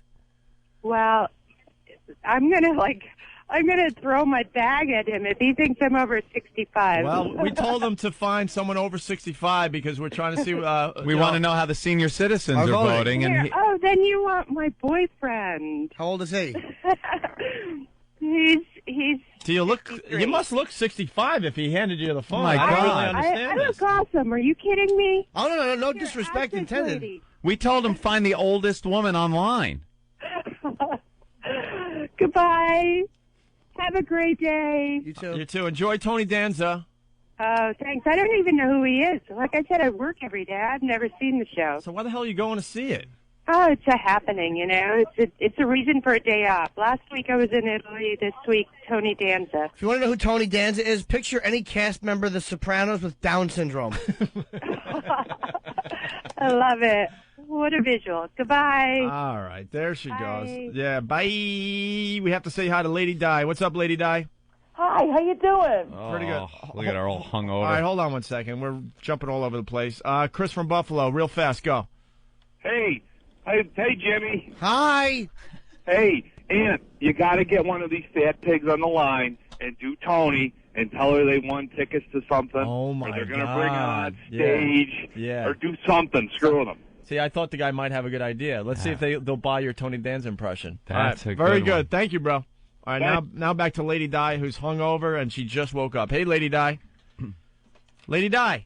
Yeah, I'm right here. I know. Yeah, you just woke up. Yeah, I did. Are you hungover today? What? Are you hungover?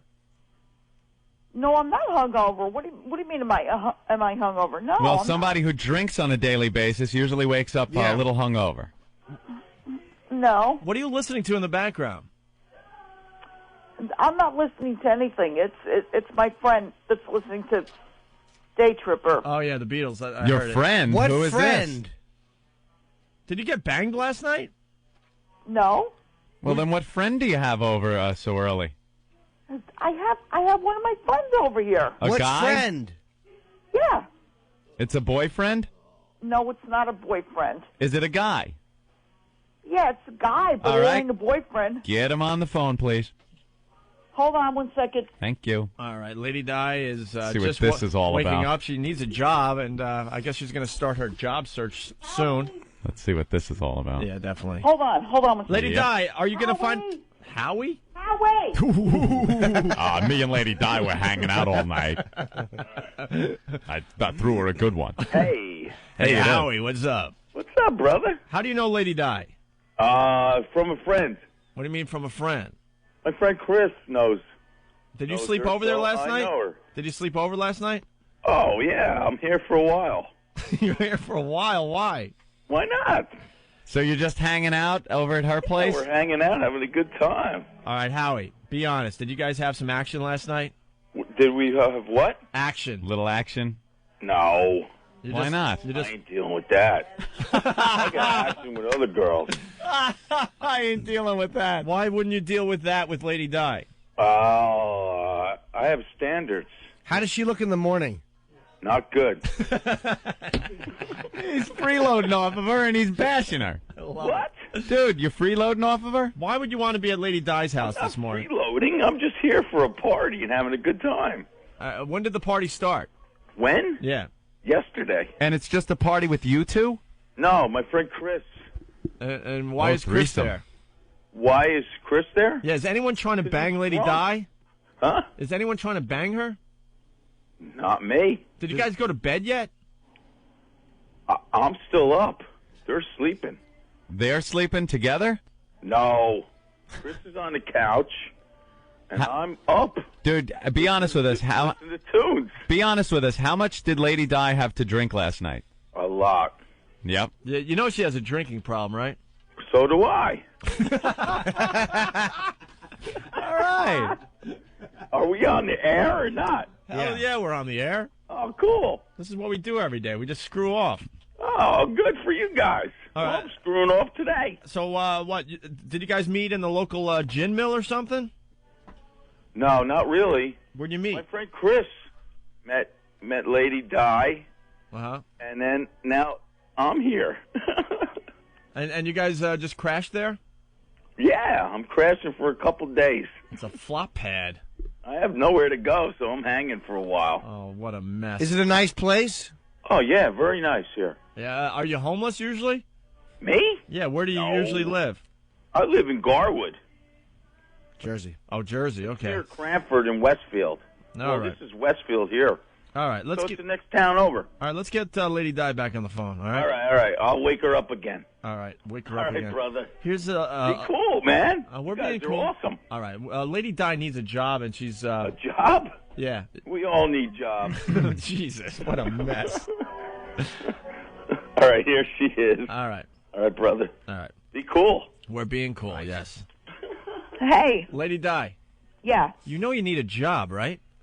Yeah. And Stalker Patty's trying to find you a job. Okay. Did you get your resume together? No, I have my resume. When are You're you going to send it supposed to her? give it to Patty so she can maybe get you a job. Okay. But you'd rather spend Tuesday after a Monday night of heavy drinking, right? Wait, hold on one second. All right. All right. So, do you want me to read my resume over to Patty? Could you read it over the air? How are you going to read it over to Patty? Read it over you to drunken Patty. mess? Hold on one second. She's Hold still on. all effed up from the night before. All right, You we could got- just hear that drunken... 7/8 No, in I'm the not. bed. I just All woke right, up. hold on. We got Hold on. Stalker Patty on the line and Lady Di. Stalker Patty, you. here's Lady Di. Yes. All right, Lady Di. Yeah, hold on. Tell one of your drunk friends to turn down the Beatles for a minute. Jesus. It's like the Beatles said. I lowered. No, you. Out of Jersey. You did enough.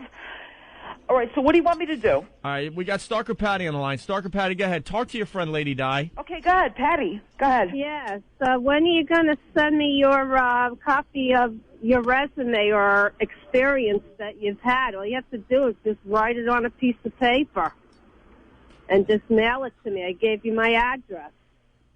Well, I have it right here. Do you want me to type it out for you? You don't have to type it. I'll do that for you. Just write it down. I just want to know what you've done in your life. Wow. Lady Di, why don't you read off your resume for everybody? Okay. All right? All right. Summary. Production specialist with 17 years of experience, diverse experience in food production factory. Food consumption? Food production. Oh, okay. Food production. So you were a cafeteria lady for a while. No. Shut up, Anthony. All right. Did you wait on customers? All right. Lady Di. Demonstrated ability to operate and run packers, uncasers, labelers, and fillers. What does all that entail? Hold on. He's throwing in some lines. Fudge packers. God, what a mess. Okay. All right, Put it in a nutshell. Did you wait on customers? Did you prepare food? Did you do paperwork? Did you do heavy lifting? This was my job for 17 years. And you don't know what it entailed? Yeah, you got to be a little bit more specific. She was good with a ladle. What a mess. Demonstrated ability to operate and run packers, uncasers, machinery. The guy's still going. Hold on one second. He's throwing the same line in. I can't talk over here. Why? No, because my friend is eating something right now, and he's laughing at me. What's he eating? You're a twat? Chinese food. Chinese food, okay. In the morning. Chinese food. Cold Chinese food in her all place. Drunk. All right. Demonstrated ability to operate and run packers, uncasers, labelers, fillers, and other type of state-of-the-art food production robotic machinery.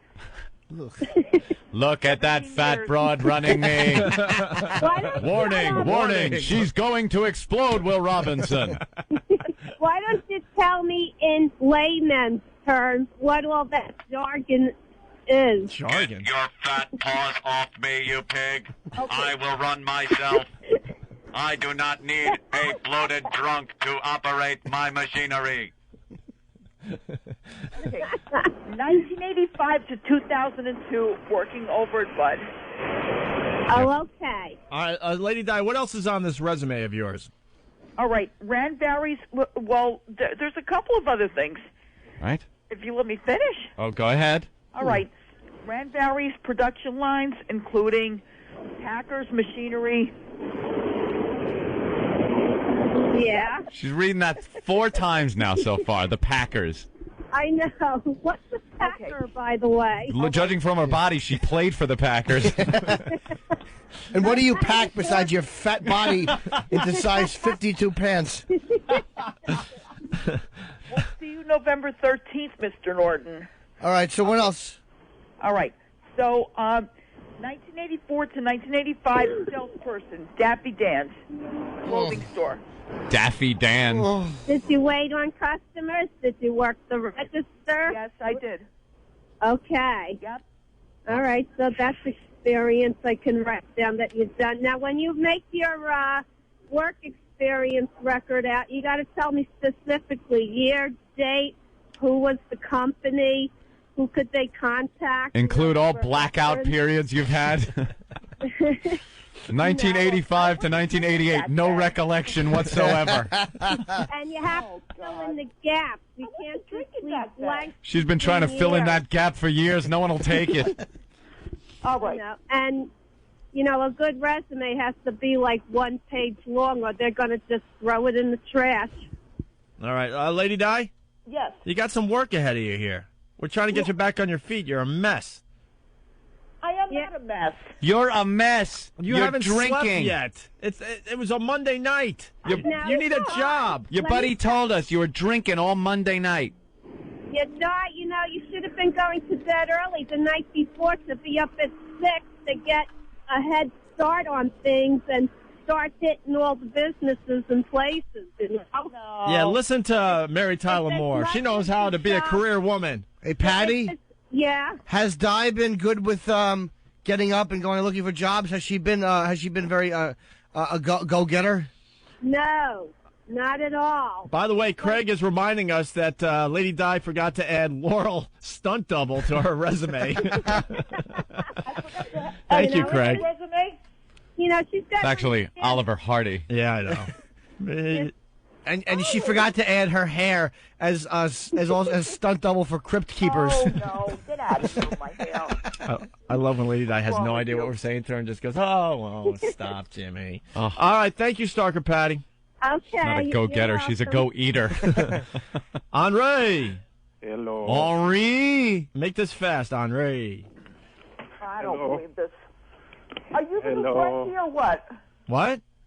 Is he the new Frenchie? Yeah, he's the new Frenchie. Of course I'm the new Frenchie. Talk to her, how you Henri. doing? Hello, drunk. Hello, retard. How are you guys today? We're doing well, Henri. No. I said drunk and retard. I thought he was talking to us. Oh, I'm sorry. No, I'm not. That was the old Opie and Anthony. That's right. I'm smarter, and Anthony doesn't drink as much. I heard that they... Shut up, drunk. I heard the drunk got fired for drinking too much. Is this true? We don't know the story, but she's definitely out of work, and she's running a flop house at this point with guys that like to drink a lot. Budweiser decided to get a new set of Clydesdales, and they had to let her go. I just don't understand how we have... No, that's not true. Shut your mouth. Oh, boy. How do we have one fucking retard giving another retard job advice? I don't know. It just makes for good radio, though. That's Anyway, not true. Shut up, pig. Listen, I just want to check in with you guys, say that, and vote Kerry. Bye. All right, there he goes. All right, Lady Di. Yes. You got to get your act together. When are you going to bed today? I just What time do you go to bed? What time do you go to bed? We'll get her to move around. 3 o'clock in the morning, I Here, guess. Di, I want you to move around.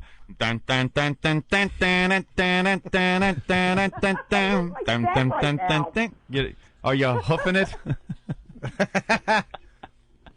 I'm in my bed right now. I don't know what to tell you. All right, Lady Di, we're going to let you be, okay? We're going to check in with you in a little while here. The poor thing. All right, The bed, I mean. Get your resume to Stalker Patty. Okay, listen. You What? can call me back? Maybe. We'll see. You didn't call me, Tony. Tony, you didn't call me. Go jump off the Verrazano. All right, thank you, Lady Di. I'll talk to you. See, she's a mess. Oh, she really is a slovenly fatso. Hey, Dude, it's Tuesday. She was partying and drinking with 2 guys over our house on a Monday night. Yeah, she's going to do well. Good job. Hello. Hello, Who's this? Nathaniel. Oh, what's up, buddy? What do you got? I got Deborah in the Tony Danza line. Oh, is she a big Tony Danza fan? Huge fan. All right. Is she a fatty? I'm sorry? Is she a fatty? Not really. Okay. All right. We'll talk to her. All right. Here you go. Hello. Hello, Deborah. Hi. Hi, it's Tony Danza, Deborah. Hi, how are you, Tony? Real good. I hear you waiting to get in on my show. I can't wait. You can't wait, huh? I'm Hey, here with my little friend Leslie, and it's her birthday today. Leslie, how old is she today? Oh, I don't think she wants me to tell you that. Oh, come on. How old are you today, Leslie? She said 39. 39. You can be the judge. Hey, happy birthday, huh? Happy birthday. Hey, my thoughts and prayers are with her on this fine birthday for her. Tony, you know who I thought you should have been for Halloween? Who? I thought you should have been Sammy Davis because I watched the tape when you did the tribute to Sammy Davis. Remember your tap dance? Oh, of course. I love hoofing like Sammy. I know, but I thought you should have been him for Halloween. Well, I actually went with the Spider-Man. Did you see? I didn't like that. I didn't like it either. I needed an apron to cover that up. You know what I'm talking about, huh? I know what you're talking Hey, about. Tony Danza junk hanging out all over the place. No, that was not for anybody to see. No, not for public consumption, huh? No, I don't like those outfits. Needed a dressing room just for my car. I didn't hear you. A bus just went by. Yeah, the bus went by. Good thing, huh? Perfect timing, thank God. So what do you like about my show? I think you're very real. I think you're very fresh. I think you're just... Wait till you see how fresh I can be. Oh, no. I think you're very wonderful. You're gracious to your guests. You're gracious to us that are watching you at home. Hey, thank you so much. I want to tell you something, Deborah. We are going to... Do you know where you're sitting for the audience? No, I don't. Well, we have VIP tickets, so I don't know what that means. My husband's friend got them for us. Well, let me tell you what that means. You are going to be in the front row, and I'm going to come over during the show and talk to you. Okay. You're going to be on. You're going to be on television, and I'm going to, talk a little bit about the news, maybe the election. Who'd you vote for? I didn't vote yet. I'm voting after I leave you. And who are you going to vote for? I'm not quite sure. How about vote for Tony? All right. Yeah. Okay. Would I be able to get a picture with you? Oh, absolutely. Okay. I actually want to pull my mule out, put it on your shoulder, and take a picture like that. Pull your what out? My mule. A mule? A mule. You know how I ride up on different things every time? Oh, yeah. Yeah. I'm gonna have a mule. You know what I would big rather mule you do? right in your face. My mule.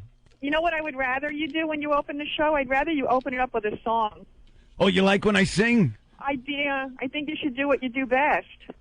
And what's that? I have no clue. When we were at Regis, I bought my CD in, and you said, being I was the only person that had your CD in the audience, you came over and you signed it. And I think that's how you should open the show, rather than do the silly stuff. Oh, you don't like the silly stuff? No, I like that you honored your father when you came in on the garbage truck. Hey, well, thoughts and prayers, Right. I like everything that's like sentimental and everything. And yeah, sentimental, like my mule. Like the stilts, you made me very nervous. Oh, you didn't like the stilts? It was kind of dangerous, wasn't it? No, because... Danger is my middle name. Yeah, well, you have to be careful. Hello? Hey, I'm so happy that you're coming on the show. I am too. Could you describe yourself so I know what you look like when I walk up to you? Okay, I have blonde hair, brown eyes, I have on a Angela. I have on like an Argyle sweater, black that with off. different colors in it. Yeah. And I have my friend Leslie with me, and she has short blonde hair. Well, what do you look like as far your body wise, so I could distinguish you from other blondes? Oh, I'm pretty good. Oh, you're hot, huh? Yeah, I'm pretty good. Yeah. Hey, I have to hang up. how would you like to go out with me tonight? I would love to. You want to go out with Tony? I would love Tony and my mule. Okay. Yeah. Hey, do you take it up the ass? Goodbye. Hey, Deborah. Deborah. Oh, I'm sorry. Enjoy the show. Hello?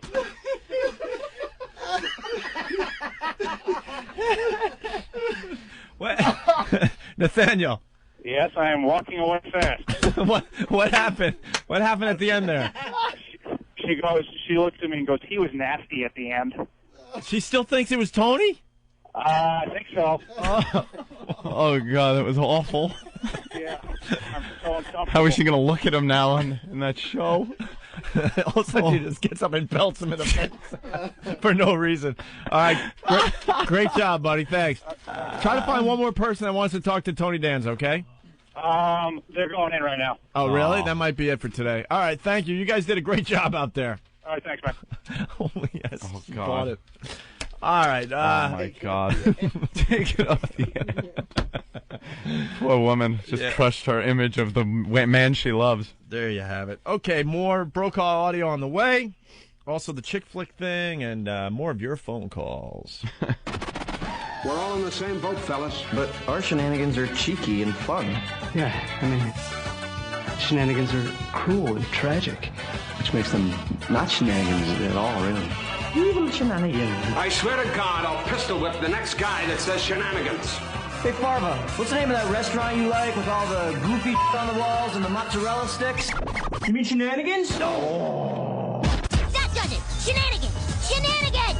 What are you doing? I'm declaring shenanigans on you! Shenanigans? It's the Opie and Anthony Show. On the Opie and Anthony Show, we're going to make fun of people with Down syndrome. I just didn't want to be in the middle of the flight and have him yank that handle hoping candy comes out and blow the door off the plane. We all get sucked out except for him because his head gets stuck. The Opie and Anthony Show. Give me fuel, give me fire, give me double time out. Yeah. Yeah. Yeah. Yeah. We're back with the Opie and Anthony Show. It's the O&A virus spreading across America. If you're enjoying what you're hearing, please tell a friend. We could use the support. It's Election Day. Yes, we know that.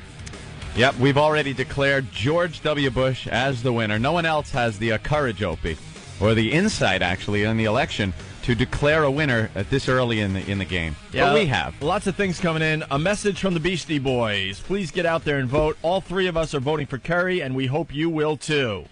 This election is the most critical we've seen in our lifetime. Please vote and help to make a change. Shouldn't it be the Beastie Men already? I mean, geez. Well, the Beastie Boys works for him Quite still. the boys anymore in Brooklyn. And then we got John Kerry talking about Eminem. The question... I like that they melt in your mouth and not in your hand. Oh, not that? Not Eminem? He has no idea, obviously. Oh. MTV asked Kerry, have you heard the new Eminem song that's been out? And Kerry says, I heard Eminem on Saturday Night Live last night. I heard the song that he did. I don't know if that's part of his new album or not. I liked it. But that's the only thing that I've heard in the last weeks. I'm on trial. I'm on trial. I'm on the trail. I'm campaigning every day. He didn't see Eminem on Saturday Night Live. Who's he kidding? Little controversy about the Eminem on Saturday Night Live, Opie. Yeah, he had a backing track. More lip syncing. The thing is, you know how Eminem sounds on his albums? His vocals are doubled. You can't do that live, So they play a backing track, and he sings over it, which I think is harder to do, especially with the type of music he does, that quick-paced talking. It's kind of hard to keep up with the rap track that's under you. But it's not like lip syncing. It's not that he's lip syncing. He's just doubling the vocal. Eminem. I like him, too. I never wanted to like Eminem, but he's too good. We said the latest Eminem song, Sex Bagel. Oh, there you go. Yeah. That's not the latest one. Yeah. Yeah. Stop. No. Yeah. He said it That is. best. Stop it. That one's good. All right, That's let's good. say hi to Taylor Law. You want to set this up? Oh, my goodness. Taylor Law was lesbian for a day on Friday with her friend Mia. She did a great job for us. A lot of people saying Friday's show was the best show we've done so far on XM Satellite Radio. Had a lot of fun, Anthony. She took the wiffle ball bat like a champ. Did about Certainly 6 3/4 inches, I do believe. And, man, everyone feeling really good about the show and ourselves. Yeah. And then Raquel called us yesterday and sent email to people and members of the show, and she was a real buzzkill, the donkey sausage chick from Radio Shack, and she trashed Taylor and Mia, saying they were like fake lesbians and they weren't that hot, and she was insulted that she couldn't get in there, and you know, she was just I don't know, she was just being a baby basically, and she trashed Taylor pretty good. So we want to say hi to Taylor. Taylor. Hey, how are you guys? Taylor, it's Tony Danz. What's going on? Nothing much. I heard she was seriously talking some shit yesterday about us. Yes, using things like calling you two fake lesbians, fake porn star. Not that hot. Not hot. She actually... Bad implants. I think she was blind because she actually said you were ugly. Oh, really? Yeah. Well, you know, I was going to try to take the high road and just say that I prefer only working with blondes or girls that I know, but you know what? I prefer working with girls that don't have tires for stomachs. Her ass, like, even if I went to go to lick her pussy, I don't even think I'd be able to find it. Oh, wow. Yeah, didn't like her ass at all, huh? Yeah, Raquel had the nice face working, but it got worse and worse as you moved your eyes downward, I do believe. Yes. Yes. Yes. No. Saggy tits, and the stomach was just atrocious, and I just don't understand how she could say that was fake. Did she not see my tongue in Mia's pussy? Yeah, I know. It wasn't fake. It was happening right there in front of everybody. I saw everyone's thighs shaking like Jell-O. Yeah. It was the real deal. And as far as saggy tits and an atrocious stomach, I want to know, what do I have to do with this? You hush you. You're a cutie. Oh, little love connection. Yeah, look at you. All right. Wow. So you're saying the reason you you just weren't attracted to her at all. Yeah, you weren't attracted to her. You pretty much told people behind the scenes, I will do nothing with her.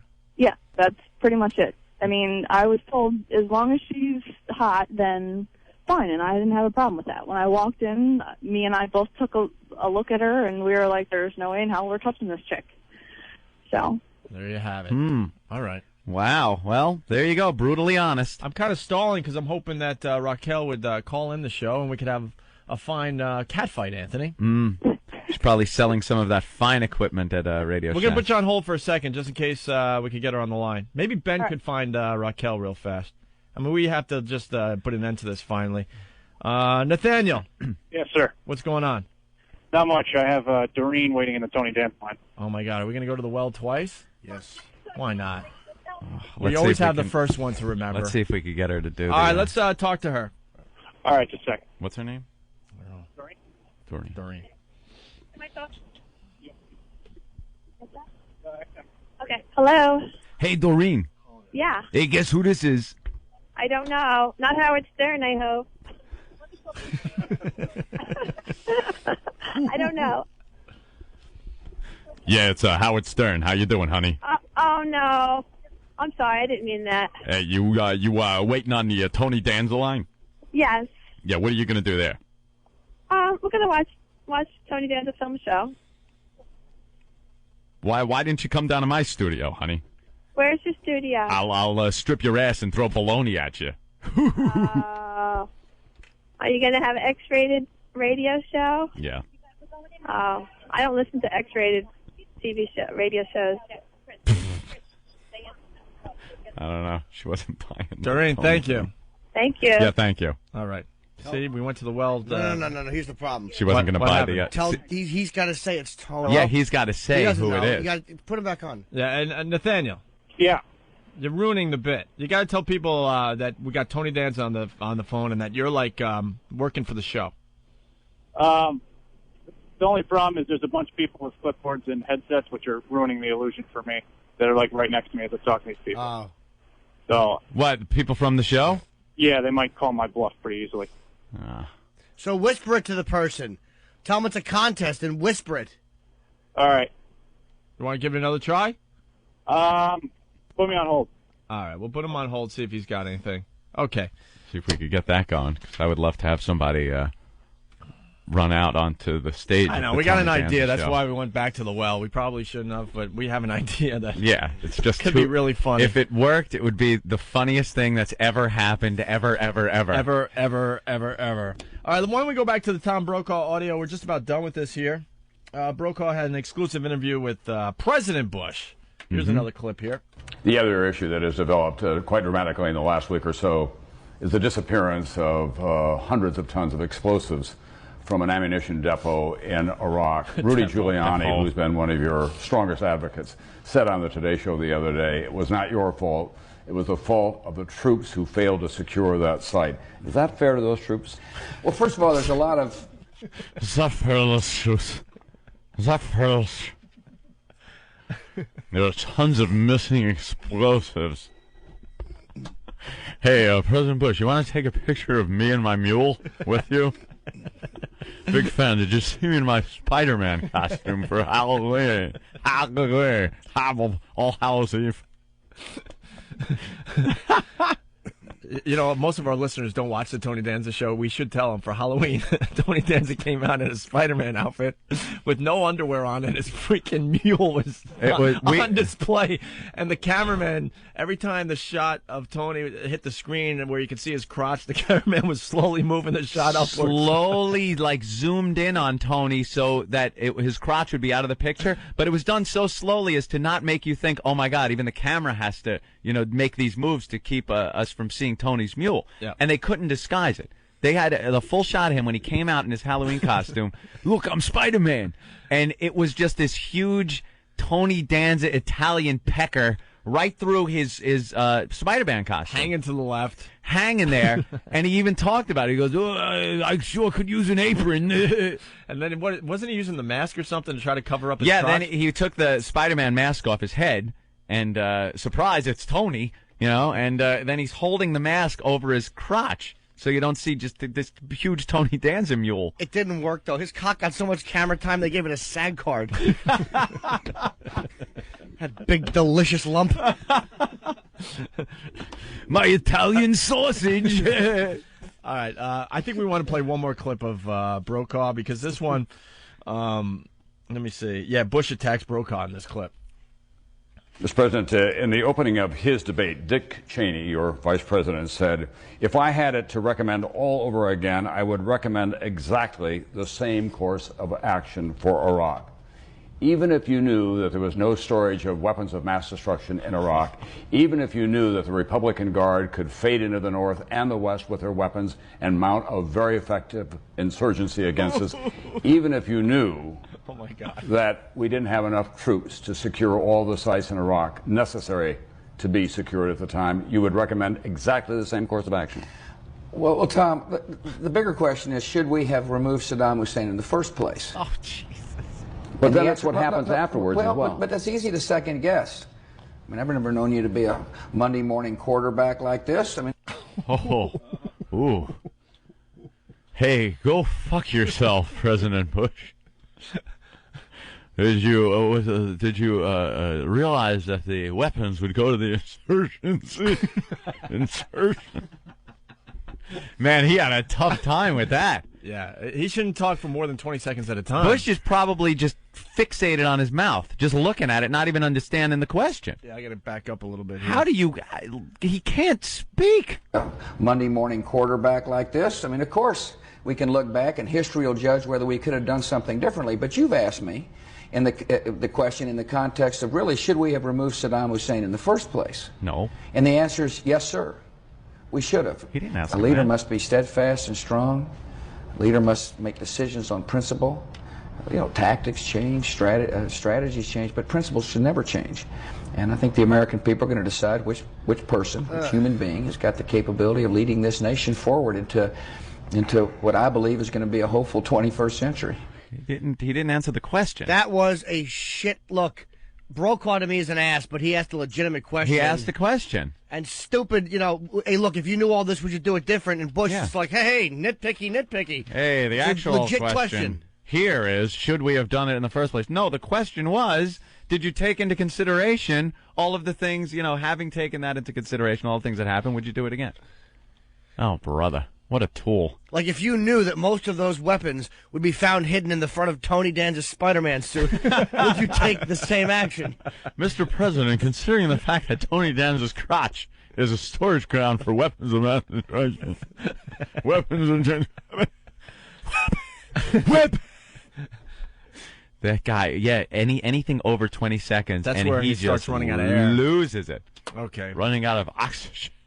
Oh, we got Raquel? Oh. We got Raquel? All right. Let's go back to this little... Yeah, let's finally end this. Raquel, Yes. have you been listening to the show today? Obviously. Not really. All right. Well, I got Taylor on the phone. We really got to put an end to this. Taylor. Yeah? Okay, Raquel is on the line.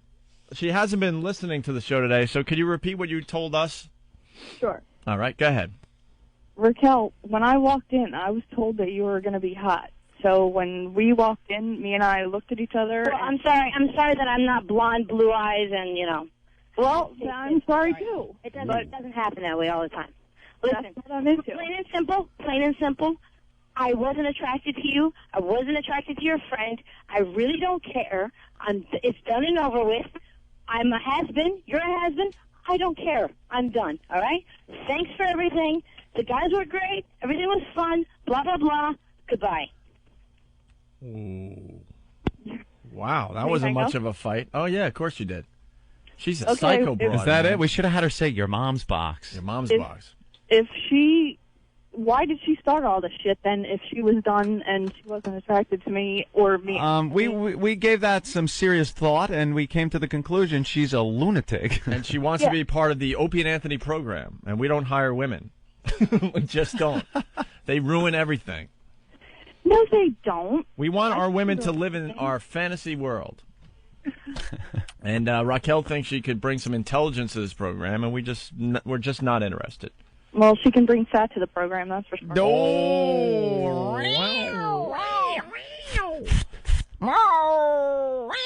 All right, love it. Thank you, Taylor. You want to plug anything? Nope, just my Erotic Film Girls DVD and the TaylorLaw.net. TaylorLaw.net, L-A-W-E, right? TaylorLaw, LAWE.net. All right. Thank you, Taylor. Thank you, guys. Bye. Oh, wait, hold on. She's Bye. calling back. Hold on. Taylor, Hold on. Taylor? Hold on. All right. Raquel, What's up? we don't want you going away, man. Just go away. Yeah, why do you keep hanging up? I mean, no one's trashing you. Listen, yeah, Wait, you know what? wait. You're Wait, I not wanna- a bad-looking girl, so why are you taking this from Taylor? Taylor. I ran out of air there. Taylor. Taylor Law. It's contagious. All right, Raquel. You want me to say your mom's box? No, just calm down. Taylor thinks you're a little chubby around the midsection.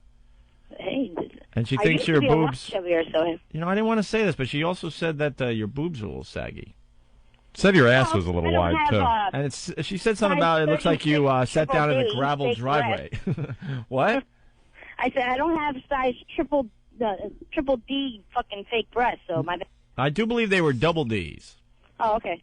So I remember saying I think Taylor has double Ds, and in between the licking, Taylor gave me a thumbs up, like you got it. She also said your ass looked like you sat on a bunch of Pop Rocks and then brushed it off. That's great. That's great. All right, so Taylor basically didn't think you were attractive, and that's why she didn't invite you to participate. That's all. That's fine. So what's wrong with her face? What do you mean? Well, she's not that attractive either. Huh? She's not that attractive either. She's what they call a porn attractive, okay? What attractive? Porn attractive. You'd fuck her in a porn, but you wouldn't make her your girlfriend. Oh, really? Oh, right. Okay. Really. This could get good. I'm going to just sit back. Taylor? Taylor, it's your turn for rebuttal. The only thing I can say is I got thousands of emails after the show on Friday saying how hot I sounded, and then everybody went to the website, and from seeing the website, they had now confirmed what you guys were all saying about how hot I was. So. Yeah, you're porn attractive. There's no doubt about that. But how many of these guys would actually take you home to meet their mother? Pretty Mom, much probably every one of them. For a threesome. Mom, this girl was sucking on 5 men's cock. And? Your point is? You would take that home to your mother. Yeah, my father, actually. Okay, well, Raquel, how come you take pictures of Mia and I for your boyfriend because we were so hot? Did you took pictures, Raquel, with the lesbians? Yeah, I did. Yeah, absolutely. Answer the question. Because my boyfriend's addicted to porn. That's why. All right, we're not getting anywhere with this. No. We're not. We're gonna agree to disagree. Oh boy, we've had the debates. Now it's your turn to decide. We're not. Who's the bigger hose bag?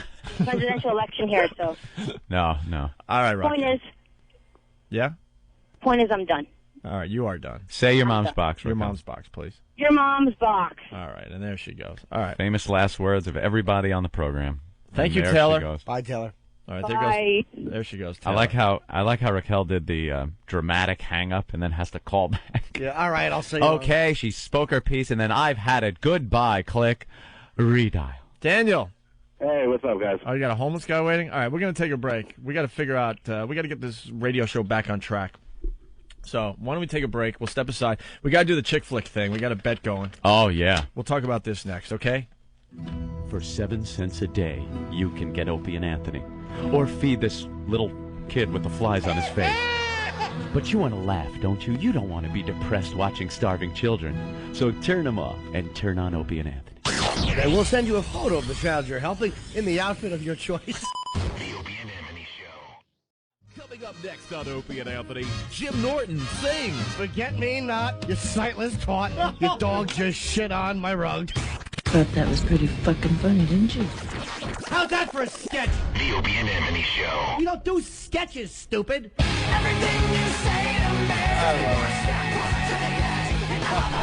You're still funny on tape today. You ought to put out an album. I love that one. Forget me not. All right, really fast. Mia wants in, and then we really got to move on. Mia was the other girl in the, well, she was the actual lesbian for a day on Friday. Yes. Taylor did a fine job on Mia, and Raquel was on the sidelines feeling quite left out, I guess. Dejected and rejected. Mia, real fast, because we got to move on to other things.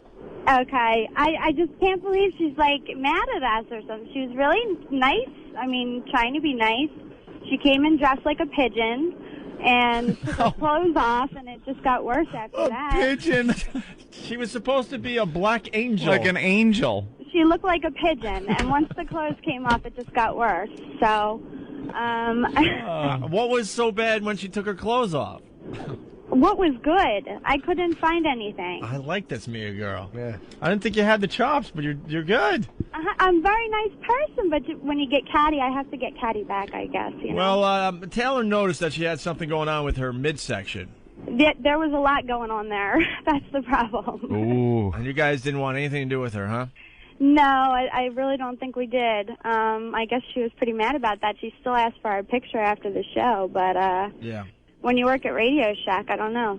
All right. I'm heading off to a photo shoot, guys, and she's heading off to sell batteries. So. I had a blast on your show. You guys were awesome. I had so much fun, and I'm really glad that she wasn't a part of it. You know what? I think we should hire Mia for the radio show. That's pretty funny. That would really piss off Raquel. Anytime. You guys got to get a couch in there, though. I know. Well, yeah, we will. Well, the lady that was supposed to bring the couch in, she overslept. Oh, God. Was it Lady Di? She was hungover or something and couldn't get down here from Rhode Island. I was hungover. I made it. Right on. Thank you, Mia. Thanks a lot, guys. Bye, Mia. Bye. Funny as that. I wasn't going to go to that phone call, but it was very good. It was I'm very off good. to a photo shoot. She's off to sell batteries. Oh, And batteries was such a good word for that line. Oh, That was of course. We have to interrupt this program for the Ozone midget sighting. Yes, we've renamed this. The Ozone midget sighting. An old friend of ours used to do this bit. We realized, And we give credit where credit And is our due. listeners reminded us that Ozone used to do this bit. Oh, okay. Come on. Julie, Yes. what's going on? I was in Petco the other day with my 3-year-old, and they were having a competition for all the animals. And a midget brought in his midget horse dressed up as a clown with his hair dyed and everything. And I tried to explain to my 3-year-old who was asking the questions, Mommy, why am I taller than that man and that horse? Because he's a freak of nature, son. That should be shunned. Can you say genetic disaster? How can you compete against that if you're in a competition?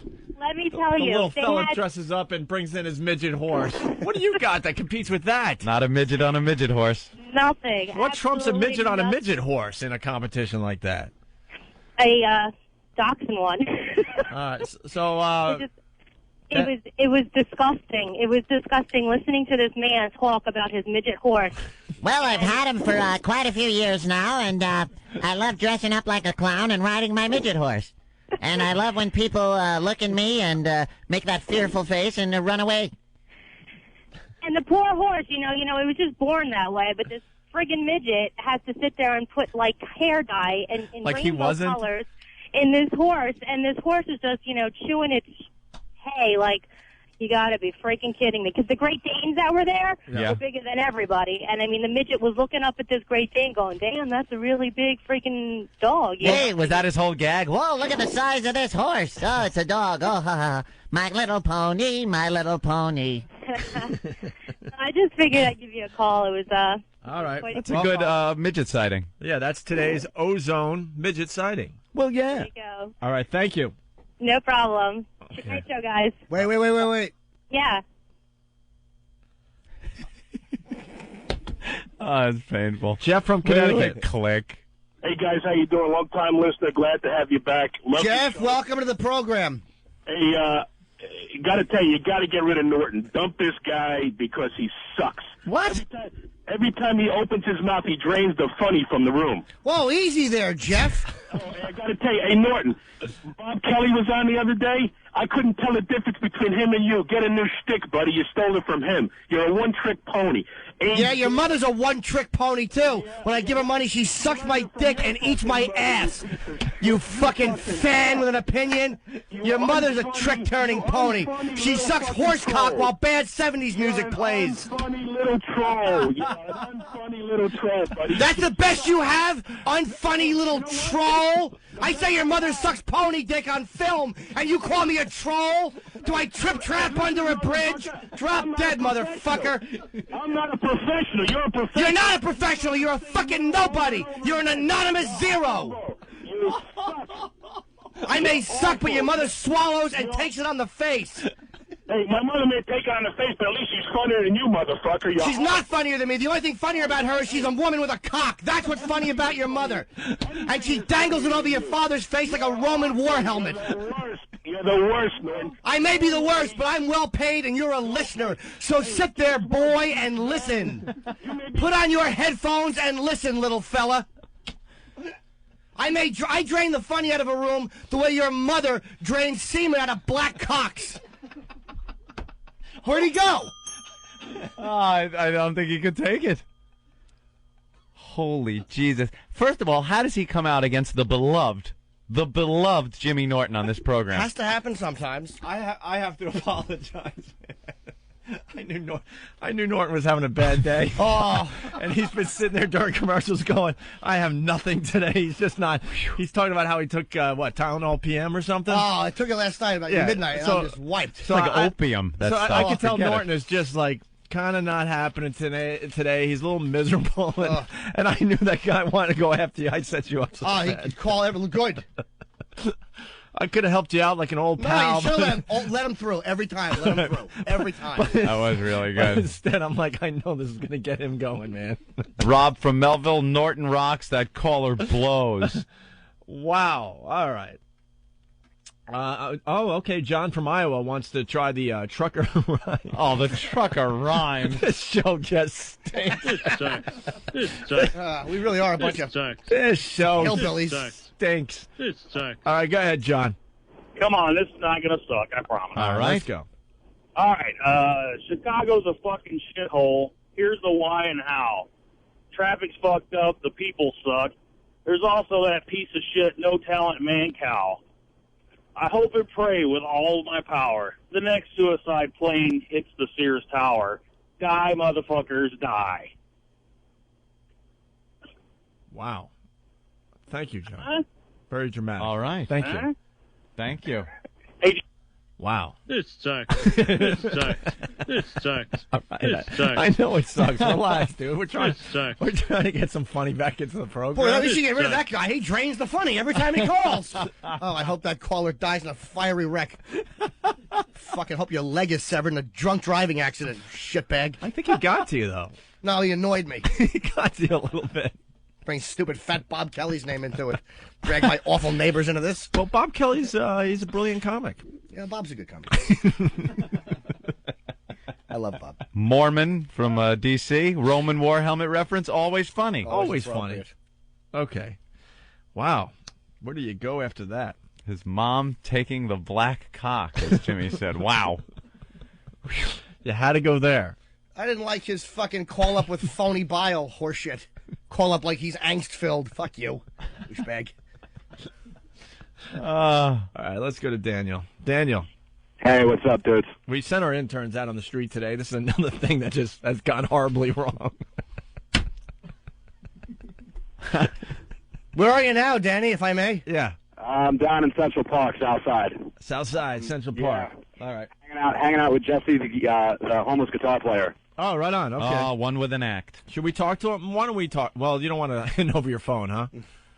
Well, I would. I just need some, I guess, antiseptic when I get back. Oh. Really? Probably. Okay. Well, ask him who he's voting for. So, Jesse, who are you going to vote for today at the election? Well, first I'd like to say I'm Jesse Soul Gelbar from the band The Really Red Ruins. Yeah. Who are you going to vote I'd like to vote for, I'd like to vote for Bush. He says he's voting for Bush. I don't even. Are you registered around here? Yeah. You are. The homeless love Bush. Yeah. So, you would think the homeless would hate Bush. I know. Why is he going to vote for Bush? So Jesse, why are you going to vote for Bush today? I think he deserves a chance to redeem himself. For a chance to redeem himself. That's kind of the homeless attitude. They're looking for a chance at redemption, and they want that in their candidate. The last 4 years sucked, but we want to give him another chance to Yeah, redeem give him a himself. shot.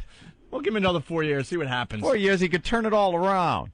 We're going to turn this thing around. Keep your chin up. We're going to turn this thing around. All right, I think that's all we're going to get out of Jesse, huh? Yeah. Well, he's playing his guitar for you. I don't know if you want to hear any of that. He's got his little. Yeah, ask him if he can play a song that we could recognize. All right. They want to know if you could play a song that we might be able to recognize. Maybe a cover tune. Here's a tune by The Really Red Ruins. Playing an original, Opie. I know. The name of this song is I Have a Hard Liver and I Smell Like Shit.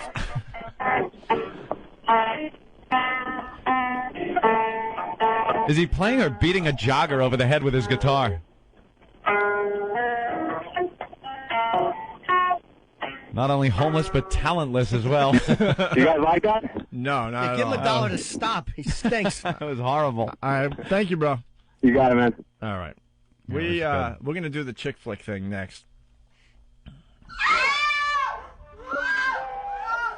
Shut your mouth! I said shut your fucking mouth! I masturbated so hard, I almost broke my vagina. The Opie and Anthony Show. I saw this wino. He was eating grapes. It's like, dude, you have to wait.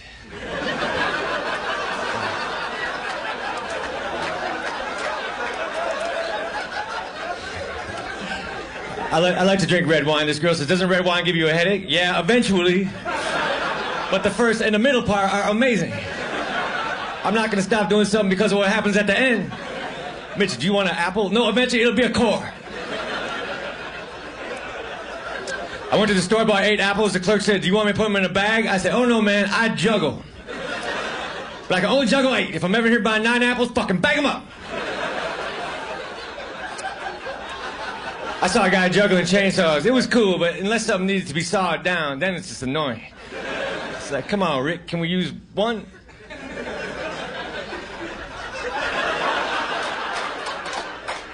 Track number 5 will not be chainsaw juggling.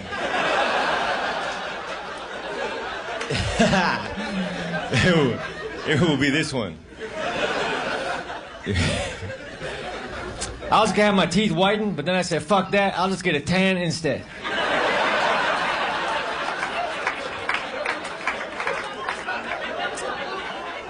I got some tartar-controlled toothpaste. I still got tartar, but that shit's under control.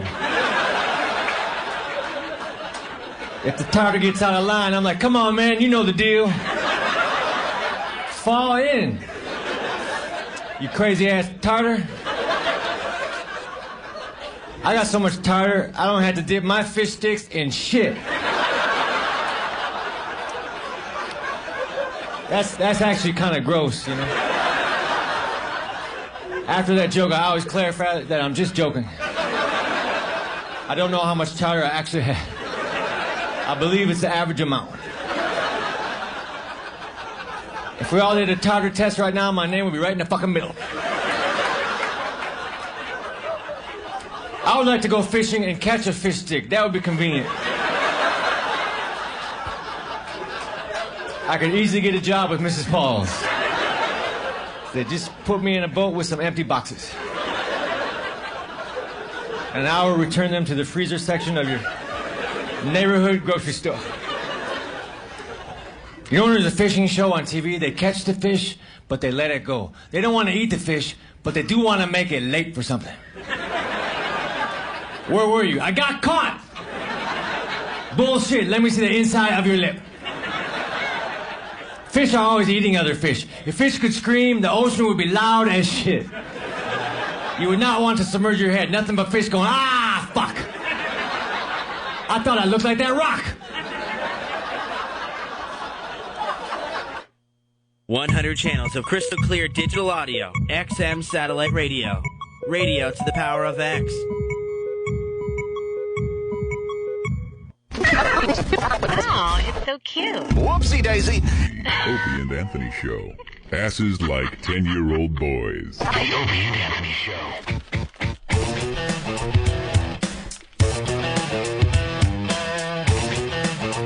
All right.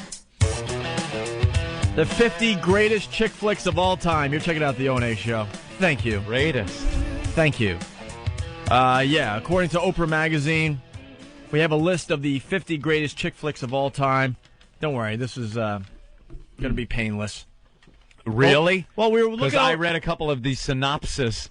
We got that as well, right? Of these, and it was the most boring thing ever. Well, here's what we're going to do. We weren't even going to do this.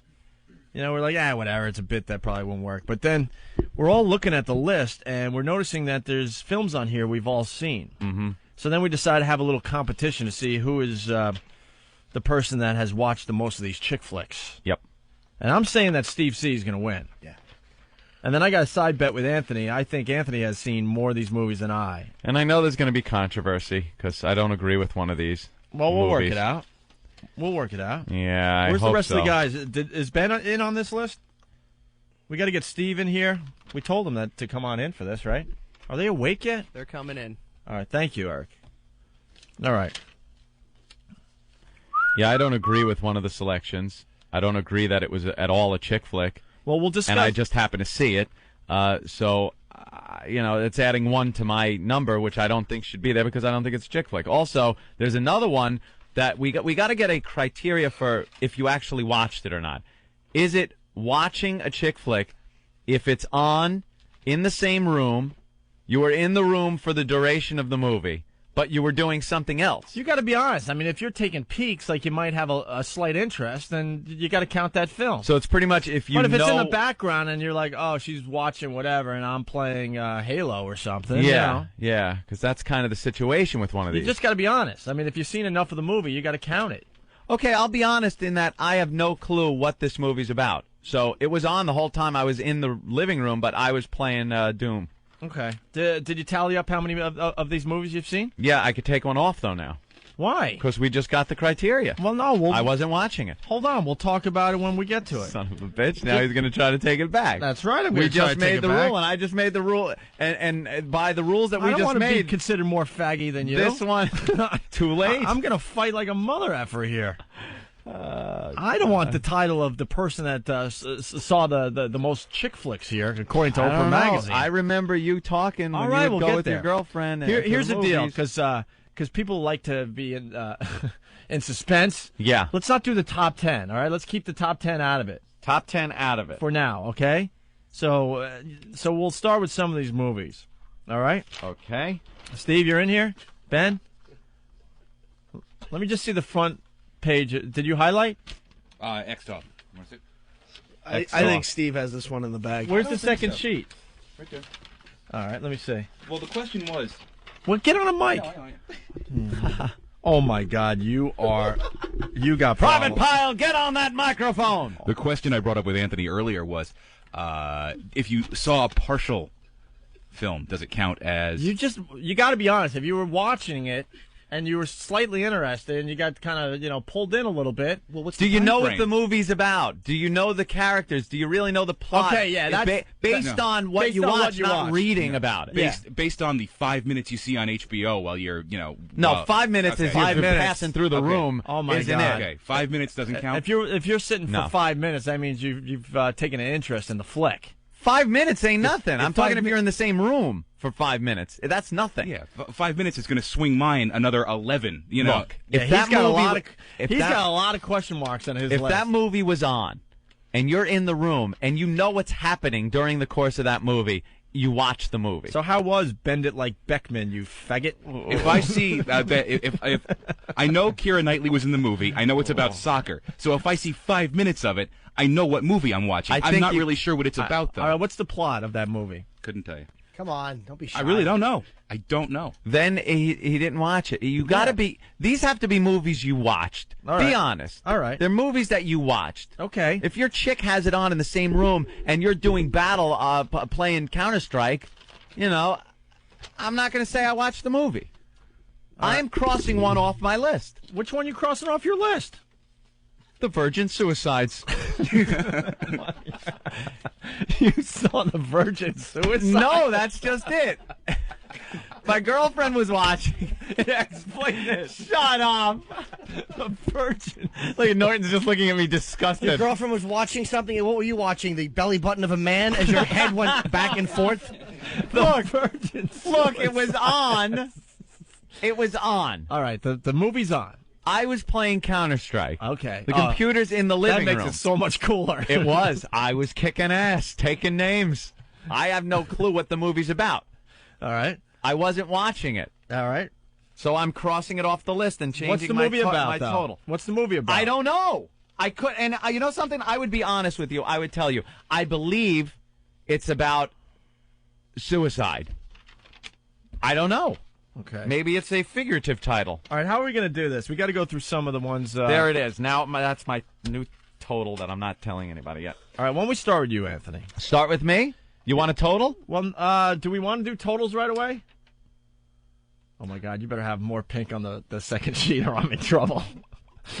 I got a lot on the first sheet, and I have a problem with one of the movies also that I don't believe. All right, let's go to the second sheet. What movies did you see on the second sheet? There's only a few listed here. I have none on the second sheet because I crossed out Virgin Suicides. I have none. I did not see Bend It Like Beckham. Steve. A little cute Indian soccer movie. Yeah. Is that what it was? Opie, did you see number 43? Little Women? No, I did not see Little Women. You didn't see Little Little Women? Tell you what Women? that was about. It's about Little Women. I didn't see Little Kitty Women. porn film. Did you cross any off on the back sheet? No. You have none on the... I certainly don't. I got one on the back sheet. You here. have one on the back sheet. Yeah. Let me see if I could guess which one. All right. Was it Laurel Canyon? Yeah. You saw Laurel Canyon. Yeah, she was really hot in that movie. Yeah. Try to make it something Dude, cool the and brunette, manly. The brunette in Laurel Canyon was really hot, and I have no idea she has a who you're lesbian talking about. experience with Doesn't matter. that chick from Fargo. You might be off the hook here. Why? I think you might be talking about a different movie. Oh, really? Let me check. Let me go to internet. Frances McDormand? Yeah. What movie was that? Fargo. I'm saying that's her No, name. I know, but she was in Laurel Canyon, right? I don't know. Hold on. Let me check And really look how quick. hot this chick is. You can't abuse me if this is the one. Okay. Let's see. You got it? Laurel. All right, hurry up. Her name is Kate Beckinsale. Yeah, she's beautiful. Laurel And she gets banged by pretty much everyone in the movie. Yeah, man. That was a cool movie. Oh, that one, Christian Bale? Christian Bale was in that? Kate Beckinsale? Yeah. Frances McDormand? Yeah, I saw that. Okay, then you I have saw no that problem one. saying I saw that. Get a picture of Kate. Look how hot she is. All right. Doesn't matter. And she's she's kind of hot. I'll give it to you. All right. Wow. Okay. So hey, that far, ain't so bad good. at all. All right. Well, okay. Look. Don't be silly. There are plenty of hot chicks that are in really bad movies. I don't know what the... Just because she's hot doesn't make it that you were quite the man watching this piece of crap. Frances was the mother, and her son was going out with that piece of ass, Kate, and they moved in with the mom, who was banging the lead singer of a band she was producing.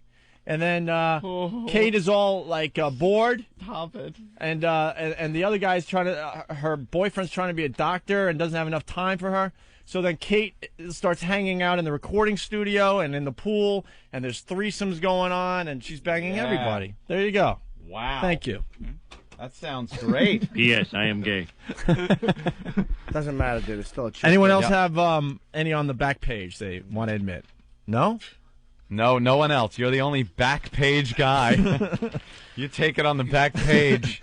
All right, why don't we go from 30 down to 42? 30 down to 42. Yeah. Okay, let me Don't give your mark totals that off. yet. No These are total. the 50 greatest chick flicks of all time. I have one movie that lies between 30 and 42 on the list. All right, which movie would that be, Anthony? Probably one of the worst movies I've ever seen. What a bore fest. This actor always in movies that just incredibly dull and boring. Okay. But except for that one movie he did about getting a blowjob from that black chick while he was cheating on his hot girlfriend. No, that was real life. It's got to be Hugh Grant. Oh, that was in real life? Yeah. I thought it was a movie because it was so out of character for him. Hugh Grant in a lot of chick flicks. 4 Weddings and a Funeral. I saw that piece of crap. Awful movie. I saw it. Did you see it, Jim? I certainly didn't. I love how nasty he gets. But there are three, there are 3 films in that Oh, 3 for yeah. you? 3 for you? All right. Well, I saw 4 Weddings and a Funeral, and that's the only one in that Awful, area. awful, horrible chick flick. I'm totally guilty. I sat down, I watched the thing, and by the end, I was wondering why the hell I was watching it. But then you put in so much time, you committed. You know, it's like betting a lot in a pot. You know your hand might not be the winning hand. Someone bets at the end, the last bet after all the cards are out there, and instead of folding, you call, and you know you're going to lose. That's kind of what it's like. I don't really remember what that movie was about. I don't either. Incredibly dull. I saw the whole thing. Mike from Bridgeport wants in really fast. Mike, go ahead. Yo, you talking about the movie with that Natasha chick, right? Was Natasha in that? Yeah. Natasha who? I don't know the last name. It's like Natasha blah, blah, blah, blah. Oh, Natasha McKellen? Yeah, she's the one that was in that Solaris movie with George Clooney. Oh, yeah, okay. I got a picture of her right here, Opie. She was in that movie? Yeah. Yeah, she was in Laurel Canyon. That movie's totally not a chick flick. Not at all, man. There were some hot scenes, right? I don't know why they call some of these movies chick flicks. Because that Kate character, she was all innocent and stuff, and then she she got a banging from the lead singer, and her boyfriend's mom got involved. It was pretty hot. If you don't think that's a chick flick, there's one on this list that is so far removed from a chick flick that I would defy anyone to even guess what it is because it's impossible. You would not put this in a chick flick category. It's one of my favorite movies of all time. Oh, I got it. What? The Color Purple. Shut up. I saw that. Great film. You saw that? Great film. Okay, it's a chick flick. I don't know if that was, though, man. This is according to Oprah Magazine. Well, she was in The Color Purple. I know. Fat ex-slave, she looks like.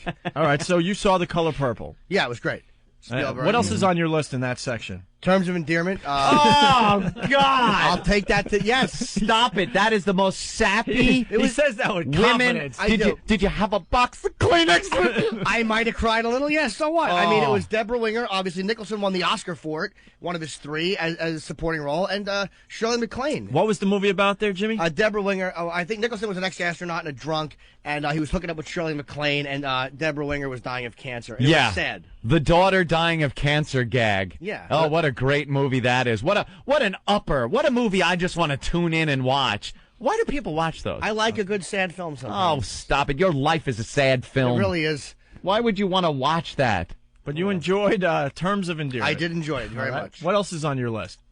Great film, She's Gotta Have It, which is Spike Lee's first flick, which is not really a chick film. What is She's Gotta Have It about? It's about this chick, Nola Darling. It's filmed in black and white, and there's 3 different guys who she's trying to pick between, and one of them is Spike, who's like this little homeboy. It was Mars Blackman, actually, which was the character that did the Michael Jordan commercials. 3 simple words. I am gay. That's not a gay film. And That's she not has even to a chick choose flick. between the 3 guys? One guy is like real slick, and and I forget what the other guy was. It's been a long time. Well, they're And why was calling that it a chick flick. And why was that a good film? Spike Lee's hilarious in it. He's a brilliant director. I loved it.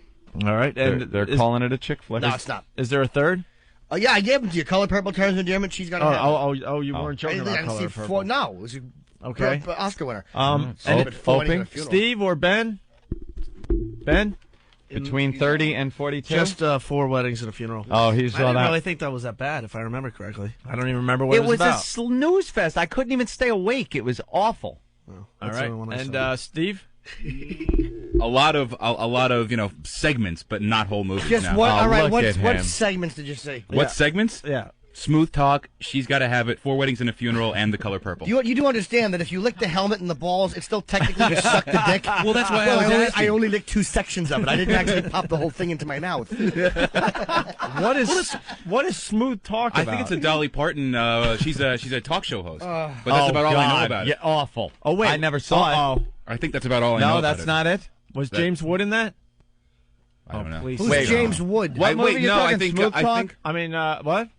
Wait, I think Christopher Reeve was in it actually. No. What did he play? A tree stump? Was Smooth?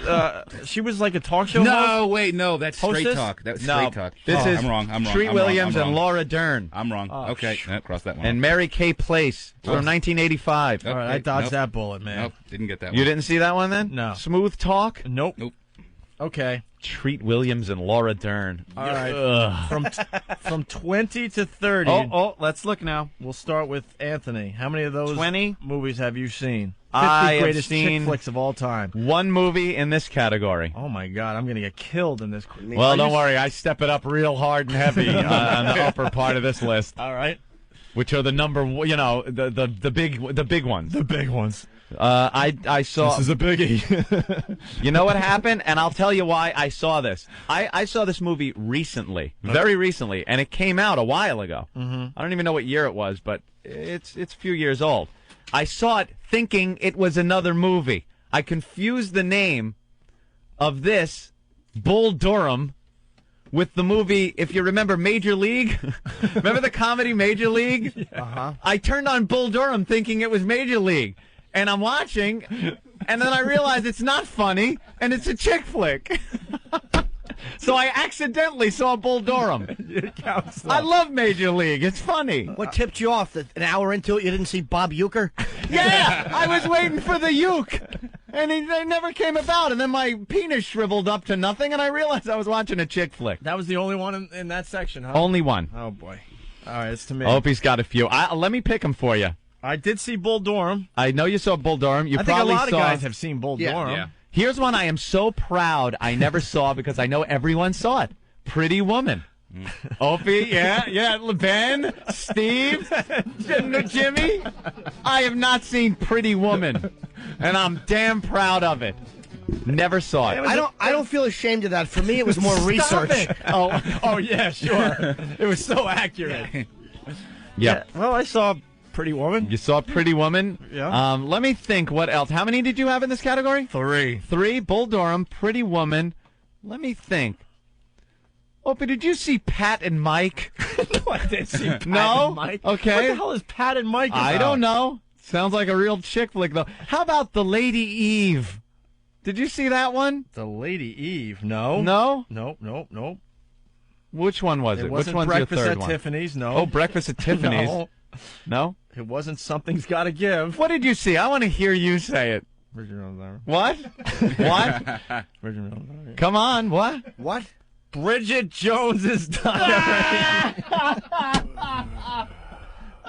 Come on. But she's hot, even when she's a little chubby. Stop with the hot. I don't care care if the chicks in the movie are hot. She gains weight for those Who movies. cares? You couldn't be a bigger faggot if you saw Robert Reed's Diary. And you were an entry in it. Bridget Jones' Diary. What was it about, Opie? Give me the synopsis. Come on. I think she's. Look, I'm not sure, but you know what it's about, faggot. She writes for a newspaper or something, right? Yeah. I don't know. And gives advice. And New to me. And then she's going to choose between two guys, I think. Who does she choose, Opie? Oh, there's Hugh Grant. And then, Hugh Grant's in that one, too? And then some other dude. Colin Firth. And what? Colin Firth is in that one. And Hugh Grant is just a mess of a fella. And I think she chooses Hugh at the end of the film. Oh, God. I'm the only one. No, I saw it. Yeah. I saw it. Oh, well. Steve saw it. I knew. You know what?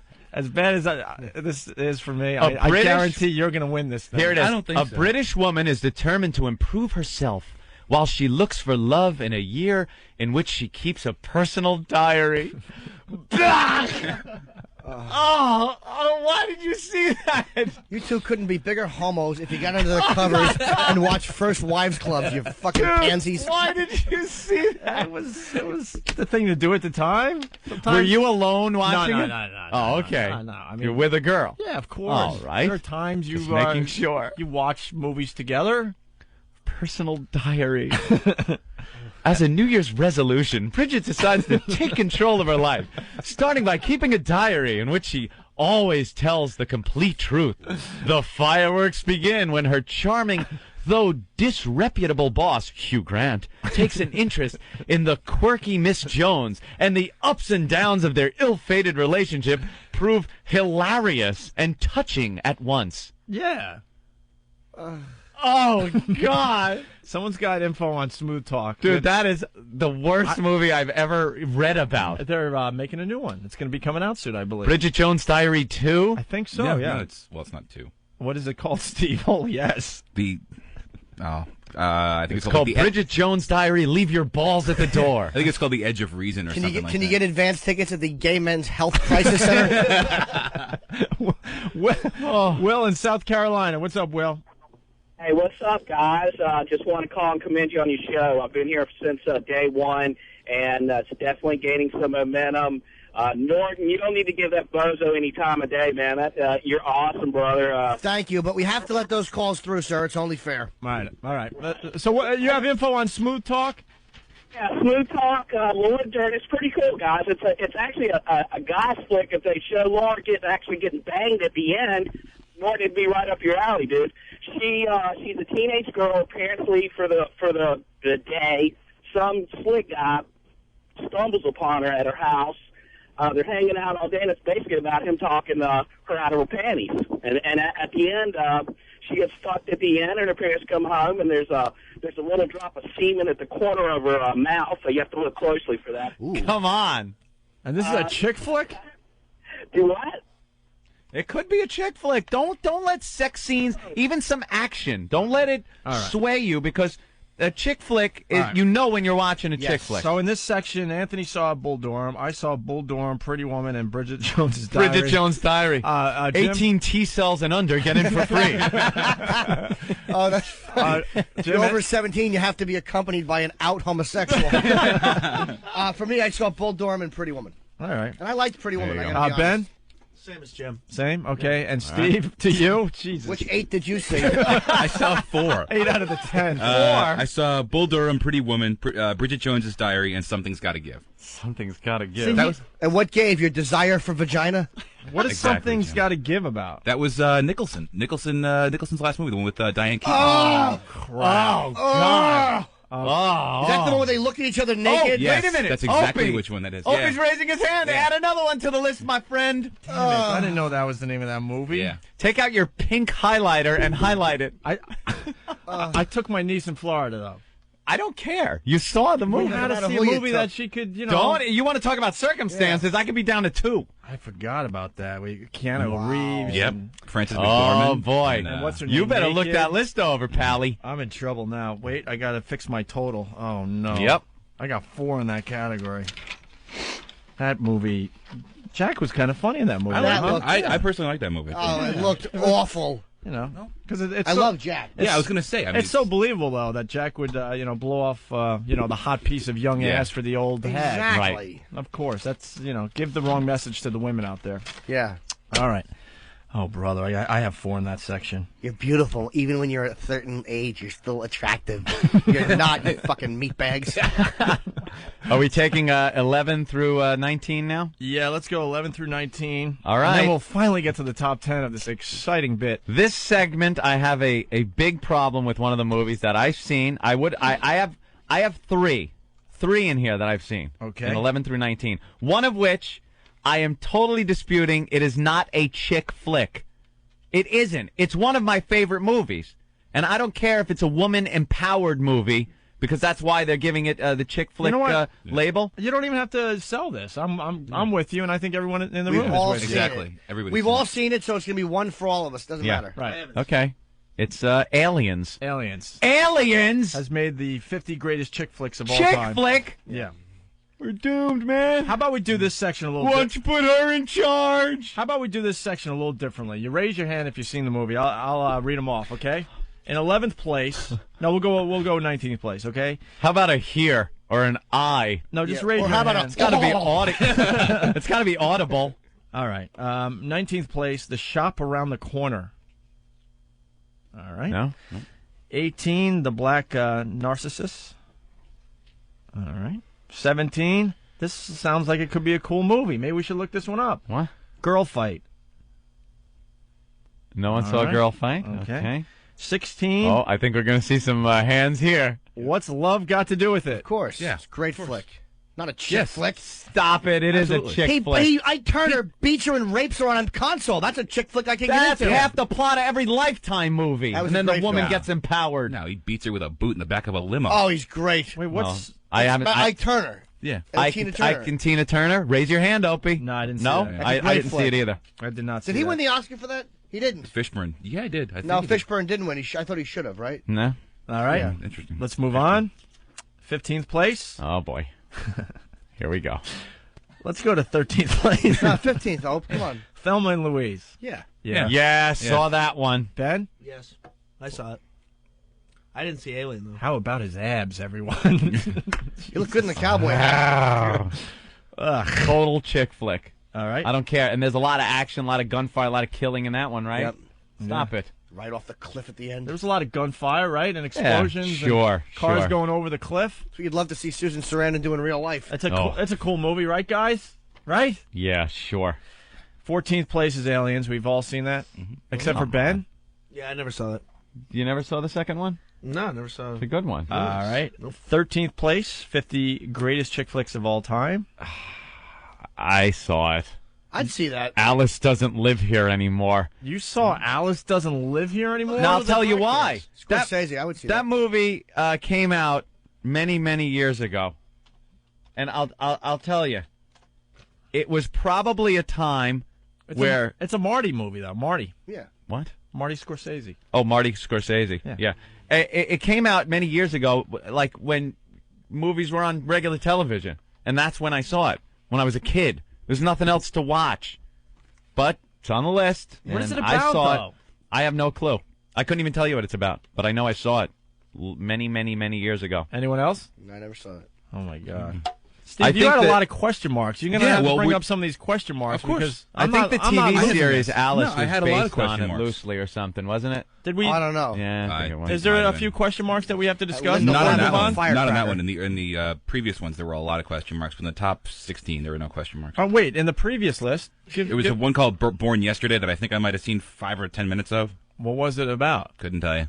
The name just sounds familiar. I don't like the fact that Steve doesn't count a movie if he runs to the bathroom while it's on. Well, I actually did leave the room for a second. So that doesn't No, I'm talking about if I saw 5 minutes of it and I'm aware of what it's called, aware of the title because I looked at, Let's move on. Thank you. Okay. In 12th place, All About Eve. Oh, Melanie Griffith is in Born Yesterday, so it's got to be a chick flick. She's awful. All About Eve. All About Eve? No, I did not Classic, me. I never No? saw it. Anyone? You saw All About Eve, Steve? No, I saw Born Yesterday. You did see Born Yeah, I Yesterday. did. Melanie Griffith, John Goodman, Don Johnson. Yeah, I did see that. What was that about? A businessman shows up in Washington to lobby agendas that are friendly to his construction plans. What? And then his ditzy showgirl bimbo Gets proves to tutored, be an yeah. embarrassment in social situations, so he hires a reporter to teach her how to appear more intelligent. Ugh. The Yeah, reporter isn't the only stupid the love between the two of them. Oh, jeez. Yeah, Don Johnson spends the whole movie tutoring Melanie Griffith to become this, very, very intelligent political debate candidate. Something I don't know. Ugh. Terrible Awful. movie. All right, All About Eve. All About Eve? No, not me. Okay, 11th place. The Hours. Oh, The Hours. Did anyone see The Hours? I saw it. Ah, Jimmy. It was very good. What's that about? Nicole Kidman. It's about Stop selling it. Every movie. It's very good. I know you people think it's a chick flick and all, but I saw it very good. No, but I'll tell you if a movie sucks. I don't see that many bad films, so I'm really picky about when I see it. It was with, I think it's about Virginia Woolf. And, I saw that. Yeah. Jesus, and Nicole Kidman was Thank phenomenal. God Steve is part of this bit. He's saving us all today. I saw it. Look how excited he gets. Oh, I saw that one. Well, no, I Yeah, can't remember the names. favorites. I can't remember the names. DVD But and yeah, everything. she drowns at Meryl some Streep. point, right? And who was the other chick in it? The other one. Julianne Moore. Yeah. It was great. And you liked it? No. I thought it was No, I watched right. it because Nicole Kidman drowns, I think, in the And first what are you 5 doing? minutes. I'm writing other movies that I believe should have been on this list. I'm just putting them in my head. Okay. Because some of them are missing. Well, yeah, like Bridges of Madison County's Yeah. not on this list. Yeah. All right, let's go to the 10th place, Anthony. I'm not changing my list. Don't worry, Opie. Romy. Okay. Now we're going to 10 through 1. Here we go. Romy and Michelle's high school reunion. Yeah, I saw it. Oh, my God. Oh, God. You saw that? Yeah. Yeah. Steve, you saw that too? Yeah, I did a while ago. It's 10 years old, I think, at this point. I don't care. Yeah. You lifetime watching faggot. See, I had I to got see it. I had to see it. I was married at the time. All right, turn and this the up wife a little wanted bit. to see it. But I didn't see it. What was it about? It was about Romy and Michelle. Go back to their They high go school to their reunion. high school reunion.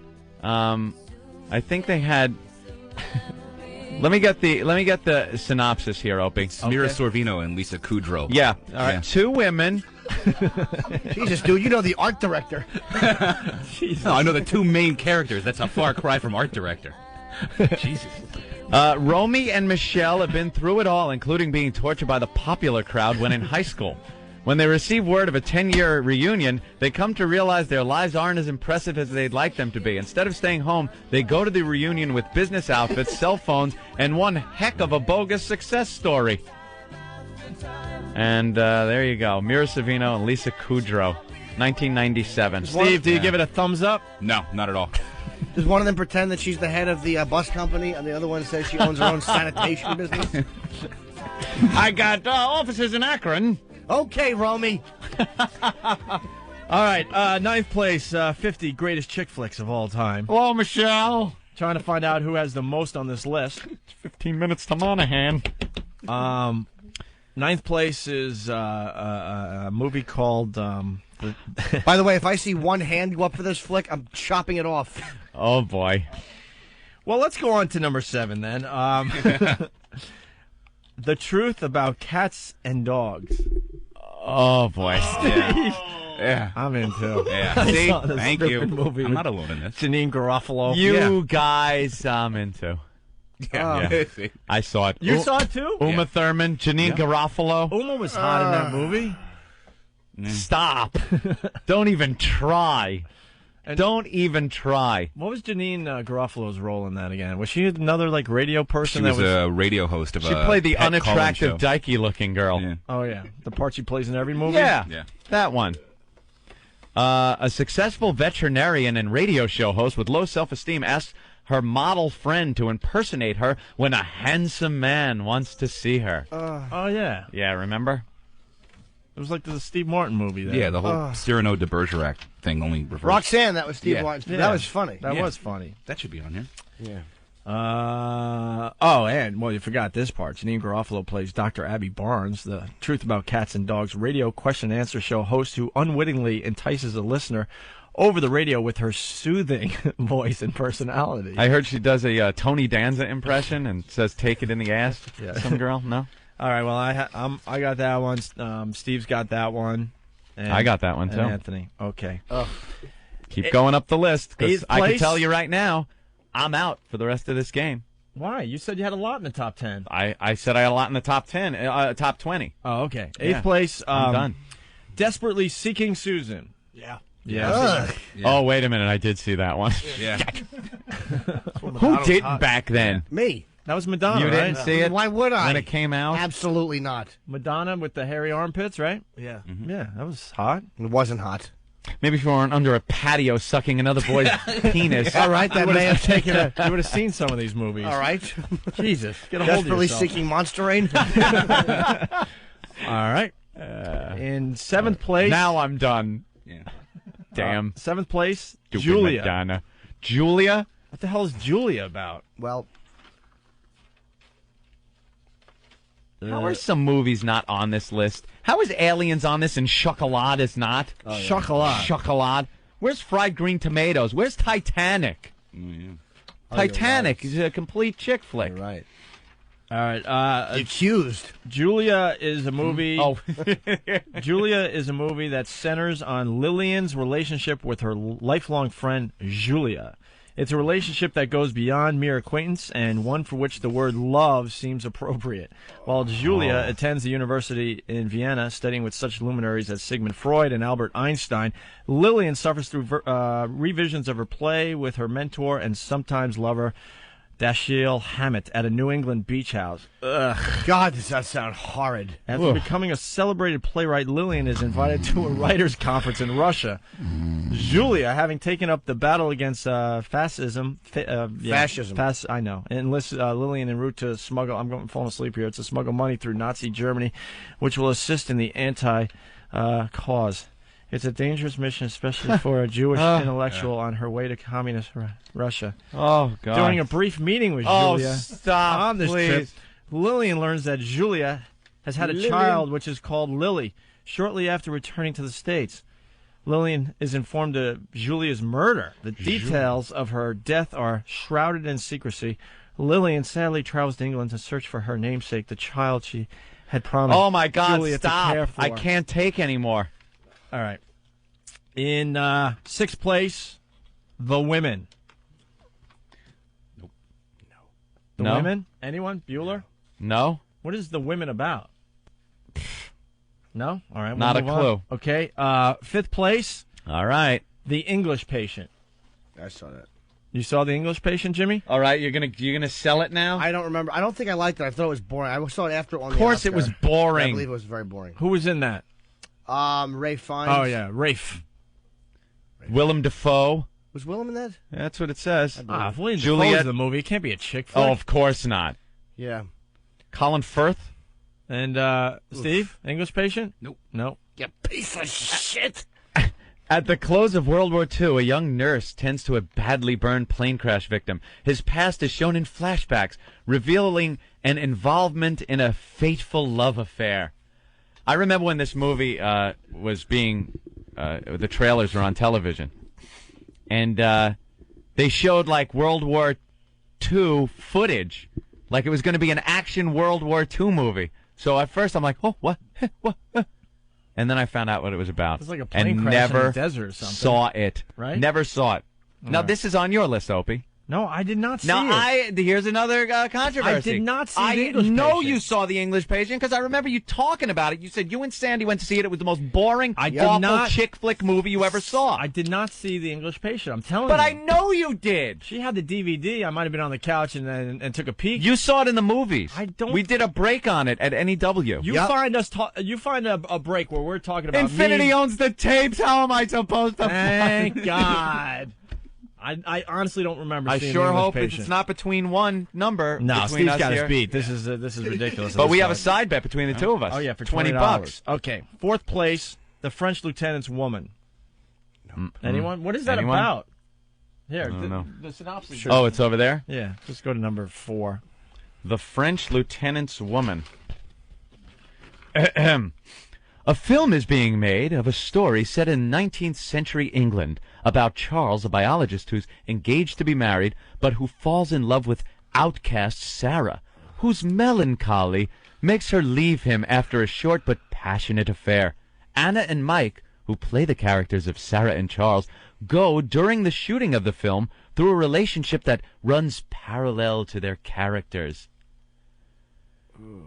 Wow. Oh, God damn. Awful. Let's just move on, man. I think I could do that better reading the synopsis with Jim's dick in my mouth. That just sounds fantastic. All right, in third place, 50 greatest chick flicks of all time, Notorious. Notorious. Alfred Hitchcock's Notorious? Anybody? It's a chick flick? I'd see it because it's Hitchcock, but I never did. All right. Yeah, I haven't seen it either. We got to move on here. Second place, the runner-up for the greatest chick flick of all time, Camille. Camille. Anybody? Never saw it. All right. No? What's Camille about? See the synopsis. It's an old film, I know that. 1847. In the gay half-world of Paris, the gentlemen of the day met the girls of the moment at certain theater balls and gambling clubs, where the code was discretion, but the game was romance. This is the story of one of those pretty creatures who lived on the quicksands of popularity, Marguerite Gautier, who brightened her wit with champagne, and sometimes her eyes with tears. From the novel of Alexandre Dumas, this is the story which Verdi took for La Traviata.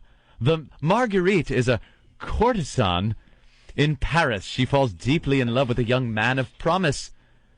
When Armand's father begs her not to ruin when Armand's father begs him not to ruin his hope of a career and position by... Oh, I have no goddamn clue. I can't even keep track of the friggin' characters. The top... I think I saw that in a play at the Met. Are you I kidding? think it sounds familiar. Let me see. It was about La Traviata. I saw La Traviata at the Metropolitan Opera. All right. Which doesn't count as the same thing. It's some culture, you fucks. All right, the number one chick flick of all time, Morocco. Morocco? What is that about? Well, why don't you read right there, Morocco. Dude. Morocco. This is the top chick flick, of all time. Morocco. The Foreign Legion marches into Mogador? Are we talking about Lord of the Rings? What? Mordor? With booze and women in mind, just as singer Amy Jolly arrives from Paris to work Lo Tinto's Cabaret. That night, Legionnaire Tom Brown catches her inimitably seductive tuxedo-clad act. Both bruised by their past lives, the two edge cautiously into a no-strings relationship while being pursued by others. But Tom must leave on a perilous mission. Is it too late for them? That's all it says. That's it? Yeah. All right. It sounds very dull. It's time to get a winner. Everyone's got their total? Everyone has their totals. Let's start with... very excited now. Steve will be if I last. won. Ben, how many? 5. Ben has seen 5. Ben has seen 5 of the greatest of these chick flicks movies of all time. These On the top fantastic 50. chick flicks. Jimmy? 10. Wow. 10. Jimmy saw 10. But, there 9 of them were really cool movies and Oscar winners, and I love the acting. And Anthony? I've also seen 10. 10? 10 out of the 50. You are going to be forking over some cash to me, my friend, because I am 8. Only 8? I've seen 8 of these movies. Name your faggy movies. My fag movies? 4 Weddings and a Funeral. All right. Bull Durham by Accident. Uh-huh. Thelma and Louise. Yep. Aliens, that isn't a chick flick. Okay. Alice Doesn't Live Here Anymore when I was a kid. Uh-huh. Romy and Michelle's High School Reunion, which I have no excuse for. The Truth About Cats and Dogs, which I have no excuse for. And Desperately Seeking Susan, because it was Madonna back when she was hot. Okay. That's it. Steve? Shit. How many, Steve? 12. 12. We call it the fag dozen. Wow. 12. 12, but with a lot of question marks, my friend. Well, I can honestly... You've seen a piece of most of these movies according to that sheet in front of you. As we're doing this, I'm writing down movies I have seen that aren't on this list that would certainly qualify as well. Like which ones? 2 Weeks' Notice, Bridges of Madison County, Roxanne, Titanic, Chocolat, The Piano, Sweet Home Alabama, Clueless, Casablanca. I wouldn't classify The Piano or Casablanca. No, Casablanca, no. Chocolat was in there? Yeah. No, he's actually... No, I'm just saying this is what I thought of that wasn't on the list. Piano wasn't a chick flick. No? No, it's Yes, it was. Piano player was chased by Nazis. No, that's the pianist. That's the pianist. Oh, I'm sorry.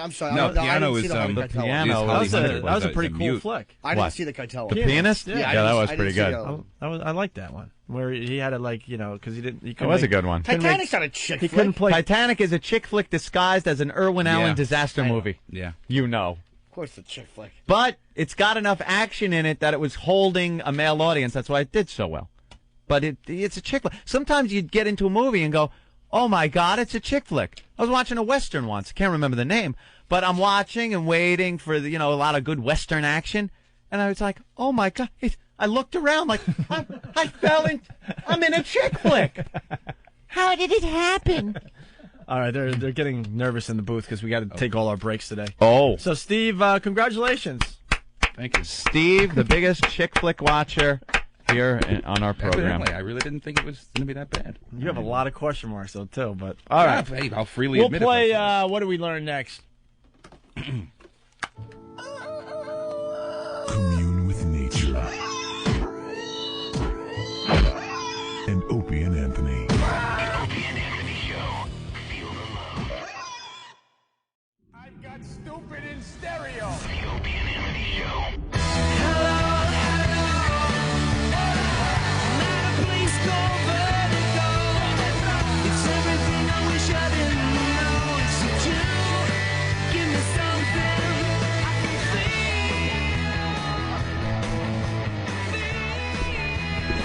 You're checking out the Opie and Anthony Show. Go out and vote, everybody. Vote or die. Vote or die. Oh. Whatever the hell that means, Puffy. What happened to rock the vote? That didn't work, so All now the it's cool, vote or die. The cool young people slogans for voting. Rock the vote. Yeah. Vote or die. Glenn Cove checking in. Pitts. Aliens is a chick flick is like saying Steve C doesn't like martinis. Mm-hmm. Greg from New Jersey. Today I learned that Tony Danza likes to put his mule on the shoulders of unsuspecting fans. You know, the mule. By the way, we want to keep that bit going. So if you find yourself around 67th and Columbus one fine morning and you see the people in line for the Tony Danza show, give us a call. Yeah. All right? Just call us. We have an idea. If it works, it's just going to get just ugly. Oh, of course it would. It would be but think of the fun. Oh, it would just be classic. Absolutely classic. Let's say hi to Ross in Connecticut. Hey, Ross. Yo, what's up, guys? Hey. I learned that 4 fags plus talking about chick flicks equals train wreck radio. Train wreck radio at its best. Choo choo. Well, it's kind of uncomfortable to have to try to defend your movie watching, you know? Well, you got Anthony talking about chocolate. I think he's a closet fag. I never saw chocolate, and it wasn't on the list. Did you see it, Opie? Did you see chocolate? I did not see chocolate. Didn't see chocolate. Did you, Jimmy? I didn't, but if I did, I'd talk about it this weekend in Sacramento at the Punchline. Oh, God. What? Friday, Wow. Saturday. What a meaty-handed plug that was.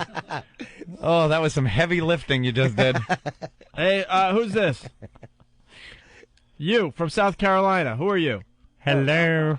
Hello. Hey, Kamsan. What I learned was Whoa. Let's slow down a little bit. What's your name? Kamsan. You Kamsan? You come in your son? What? Yep. I'm a Jap. Are you? Yep. You're what? You're Japanese. Well, my dad's from Thailand, so. Oh, so you're Thai and Japanese? Yep, pretty much. There you go. Oh, all right. I thought you were like Middle Eastern. Nope. I'm not a terrorist. What does your name mean? I have no fucking clue. And how do you spell it? Komsan. Kamsan. Were you born here in the States? Dude, do you get abused for your name? Oh, yeah, all the time. Sounds like something your dad says when he's getting impatient. If his neck is getting tired. Kamsan. Yeah. Dude, you might want to change your name, I'm thinking. Yeah. Oh, I've been saying the same thing for 21 years, buddy. How about deeper, Mom? All right, what did you learn today? I learned that Martini Steve is a bald-headed fag whose sexuality is filled with a bunch of question marks. Yep. Okay, very good. Yeah, that's great. There goes Kamsan. He's like, yeah, that's great. He knows he just bombed. Isn't that great? They know they bombed. Well, we can't get past his name. I don't even know what he said. Kamsan. Cliff from Alabama. What's up, Cliff? What's happening, guys? How are you? Hey, I've been emailing Steve about this ride along you guys are wanting to do. Yeah, Steve's getting scared about the ride along. We want to get Steve in a big rig, and we want him to take a little trip across America. Hey, Cliff, is the governor true? Huh? I mean, my conscience doesn't bother me. Does it bother you? Wait a minute. I'm not from here. I don't care. You're in Alabama. Yeah, but I've got my feet off the ground, and I'm not putting them down till I get out. All right. Okay. All right. What I learned today was Steve's still welcome to come on the ride along by all means, but no homo movies are allowed in my truck. Wow. Oh. Steve, would you like to go on a little ride with Cliff? Yeah, I was actually going to bring that up in the meeting after the show. Yeah, I sent him an email yesterday or the day before. He replied to me. We're going to try to put it together. Really? You like? Well, we'll see. Well, Steve, you like Cliff?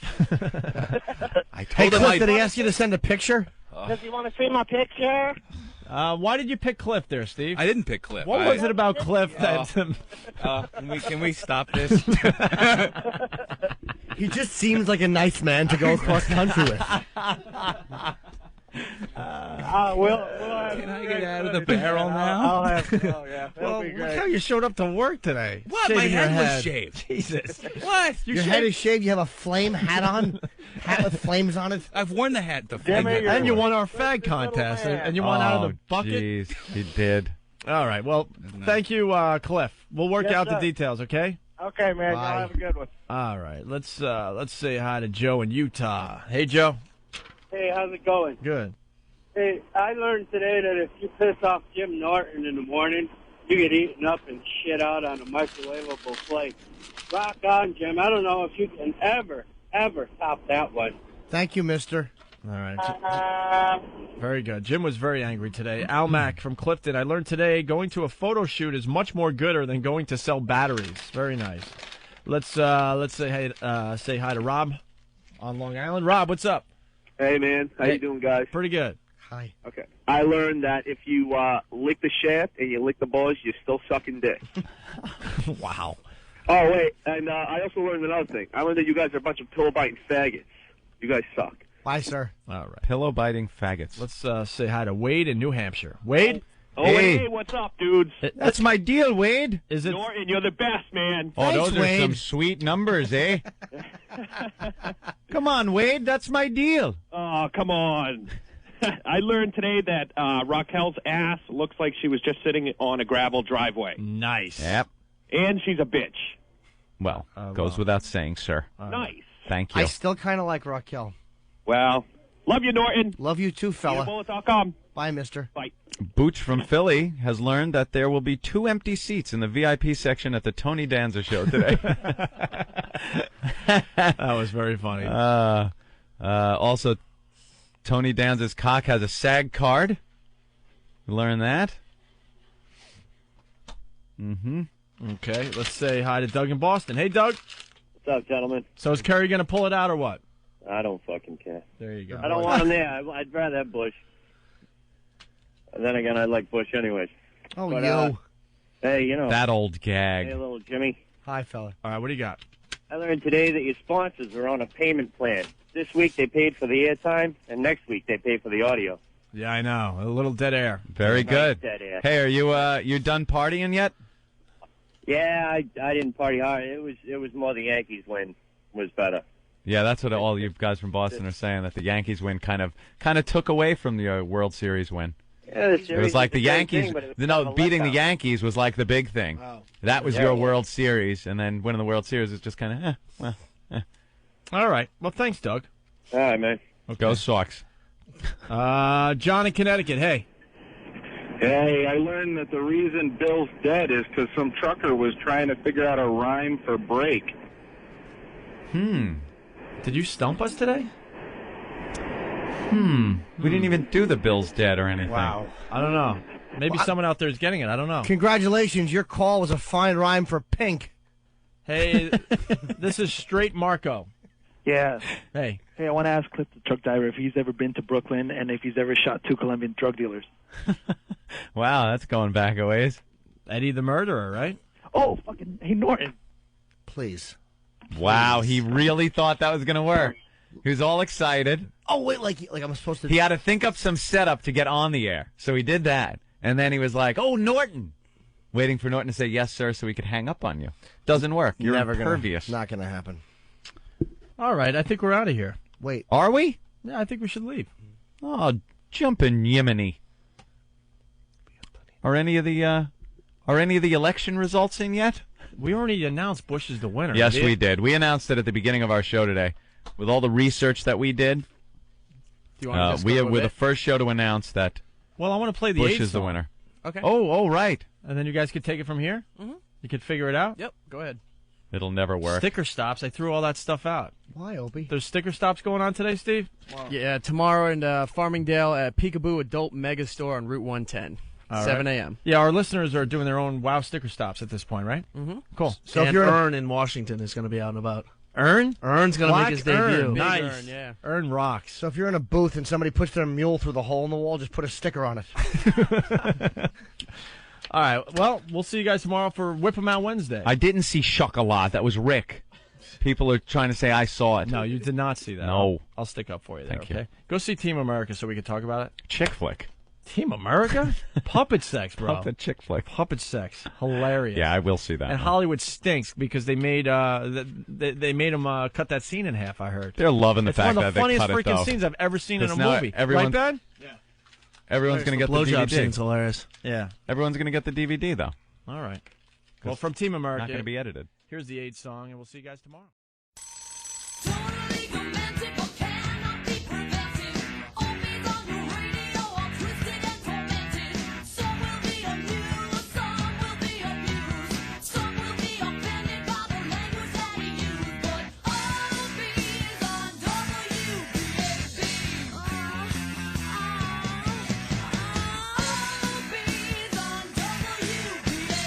Hi, BAB, who's this?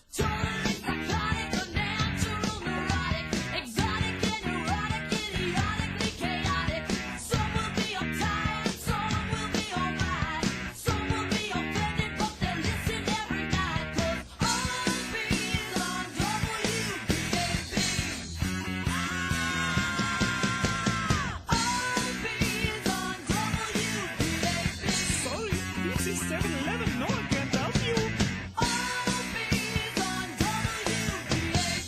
See ya. I was walking down the street, and some construction guy was shouting at me, "Hey, show me your cans!" So I did. And he plummeted 17 floors and was impaled on a forklift. But my tits looked great. Please, wow responsibly. A public service announcement of the Opie and Anthony Show.